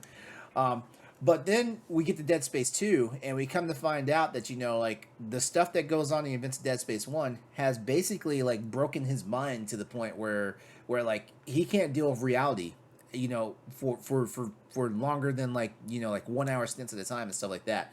And, of course, like, he wakes up in the middle of another necromorph outbreak in the during the second game, and then it becomes very apparent because, like, here's the cool thing about it.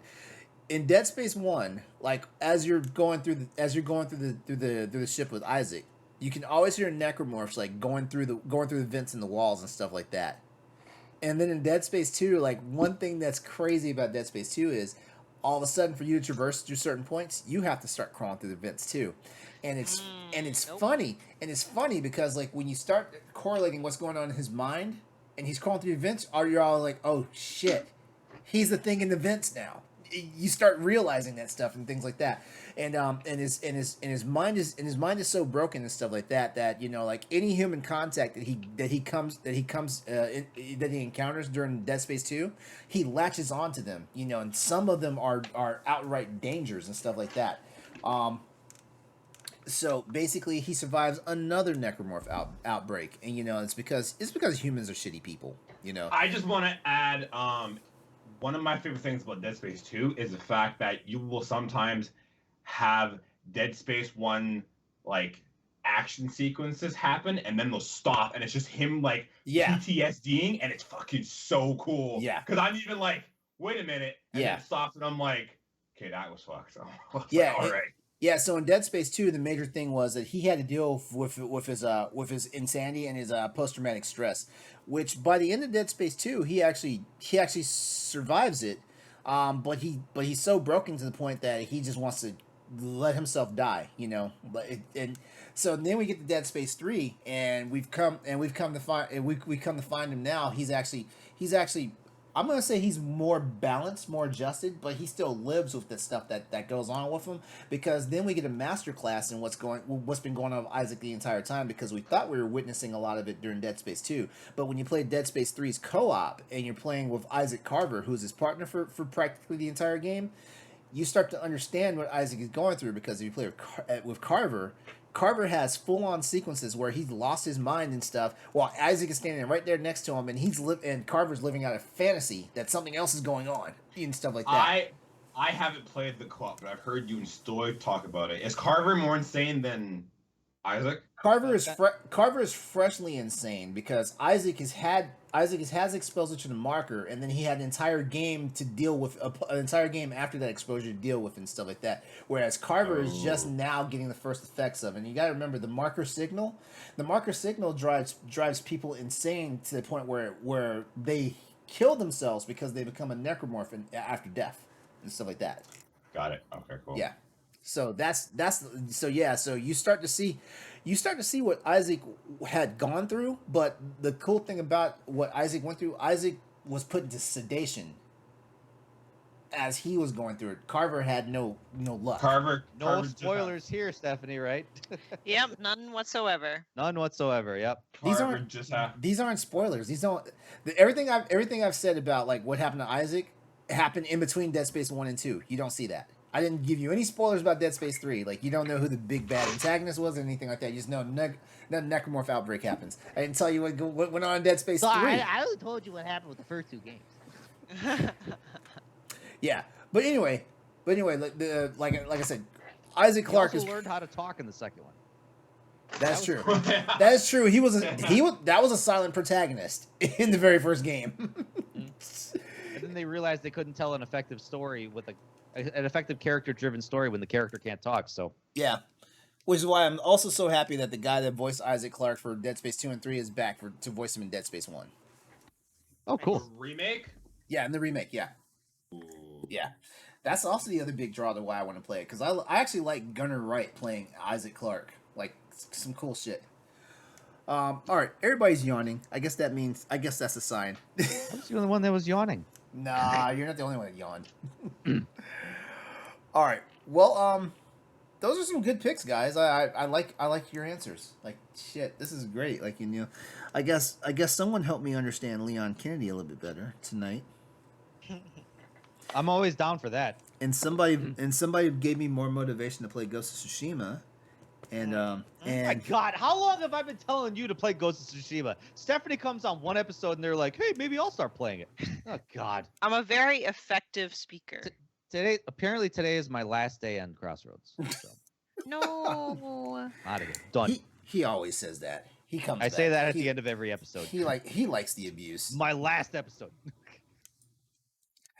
All right. Well, you know what? We can go ahead and wrap up the show. Like, what did I do for you? I mean, I already understood Ellie. Like, I mean, it was a great conversation. No, you know what? It's my last day. Wow. My last day. I can't make our own podcast. Looks like it's just us, LeRon. I can't win. You know what? Andre and I'll start our own podcast. Okay, there you go. All right, everyone. We're gonna go ahead and wrap up tonight. So thank you out there for listening. We appreciate it. Thank you for hanging out with us. If you were on the live feed with us tonight, definitely appreciative for that. Before we head out, we're gonna go ahead and do the thing that we always do, which is let people know where they can find us at. So we're gonna start off with plugs here. Stephanie, please. All right, people can find me on the internet on Twitter and Instagram at Klimov, KLIMOV_author. My articles, like the one that we just talked about on bossrush.net, and you can catch me Wednesday nights on Boss Rush Podcast and other podcasts like After Dark and Standard Definition. All right, cool. Andre. You can catch me on YouTube at Andre Wilson. Oh God, excuse me. And you can catch, and you can catch me on Twitter and Instagram at Andre_Wilson, ANNDRE_WILSON. I'm trying to think of it anywhere else. If you do follow me on Twitter, I am trying to work on a portfolio for photography, so keep an eye out on that. I will also tweet when my YouTube videos are up. I just recently did a one where I talk about, for the next 30 days, I'm going to be trying to write down 68 creative ideas and try and get them done. It's very hard. Very hard to do. I'll get 3 and I'm like, fuck, what are the other That's 4? a lot for a day. It's hard. Like, I have daily vlog, I have edit vlog, and then what was the third one? And then I have like, so today it was edit vlog, and then what is it? Oh, edit vlog and podcast, and then I'm like, okay, well now what's the other four? So like, it's very hard to be. I encourage everyone to challenge themselves. If it's not creative ideas, it's something. Just have 8 things you do, and then by the end of the 30 days, see if like they're a habit or if you're like, well, these didn't really work. It's great. Other than that, I just do like YouTube shorts, and then on Twitter, I'm trying to be more engaging with people. So yeah, so YouTube, Twitter, and Instagram. All right, cool. Stoy. I'm on the EXP cast. We're a video game podcast on the Boss Rush Network. You can we post episodes about Mondays, every Monday and Thursday. Facebook, Twitter, Instagram at EXP cast, and also my personal Twitter at Stoy MKE8. Stephanie left. Yeah, she probably had to restart her Skype. All right. Okay. And as always, you can catch me on social media at Exodus803. That's also my YouTube and Twitch channels handles, as well as my PlayStation Network ID and my Steam ID. Don't forget, I'm also part of the Boss Rush podcast team that we broadcast on Wednesday nights on Boss Rush Net, usually on Boss Rush Net's Twitch. But we also do it every now and then on the BossRush.net YouTube. So check that out. Also. Do not forget, Crossroads has a merch store. Information has been provided in our stream chat tonight, and you know, looks like we did lose Stephanie, but you know what? Shout out to her again, because like she's got a wonderful Boss Rush banter talking about, can PAX's Reed Pop revive E3 in 2023? Yeah. They're gonna make one more attempt. So E3 will be coming back real soon. Be back next year. Check out for sure, or like intention. I think it's gonna be for sure. They've got the PAX people involved now, so it's probably a sure bet this time. And check out Andrew Millard's review for the game Point P, which players can play right now on Android and iOS via a Netflix gaming subscription. Lastly, I should say, find out how things went for Mark Pereira when he recently quit social media in his article Reignited: How Breaking Up with Social Media Helped Me Fall Back in Love with Mobile Gaming. It's like, dude, you're gonna be back on social media playing mobile games. You're gonna be... if I could quit socials, I would. All that and more can be found over at bossrush.net, so head there and check out more editorials and shows from our ever-growing family of creators and contributors. We're also looking for some really cool people and nerds to hang out with, so why not join the Boss Rush Discord? Yeah, because that's a thing. You know, the thing. Yep. As always, you can chat with us and keep the conversation going by hitting us up on Twitter at PS_Crossroads. Additional more news, events, and topics while we're getting ready for the next installment of Crossroads. Hey everyone, this has been episode 88 of Crossroads. Come back and join us next week where we will stay in our new home on YouTube. And as always, real quick, if you like the show, please consider subscribing to the podcast, which basically is subscribing to my YouTube channel. And don't forget to smash that like button and turn on your notifications in the process. And drop your favorite character. So we all talked about our favorite characters. Drop your favorite character and why. Yes. Do that. All right. Also, if you're checking out the audio versions of the podcast, remember to share, rate, and review us wherever you're hitting those up at. And that's it for us tonight. As part of Boss Rush Games family, we want you all to have a great night. Please remember, be better, play games, be safe out there. Take care of yourselves. What is it? Be you, be better, be something. Be one with the cat. Wait, be one with the cat. All right, everyone. All right, everyone. We're done for tonight. You take care of yourselves, and we will see you on the next episode of Crossroads. Have a good one. Good night.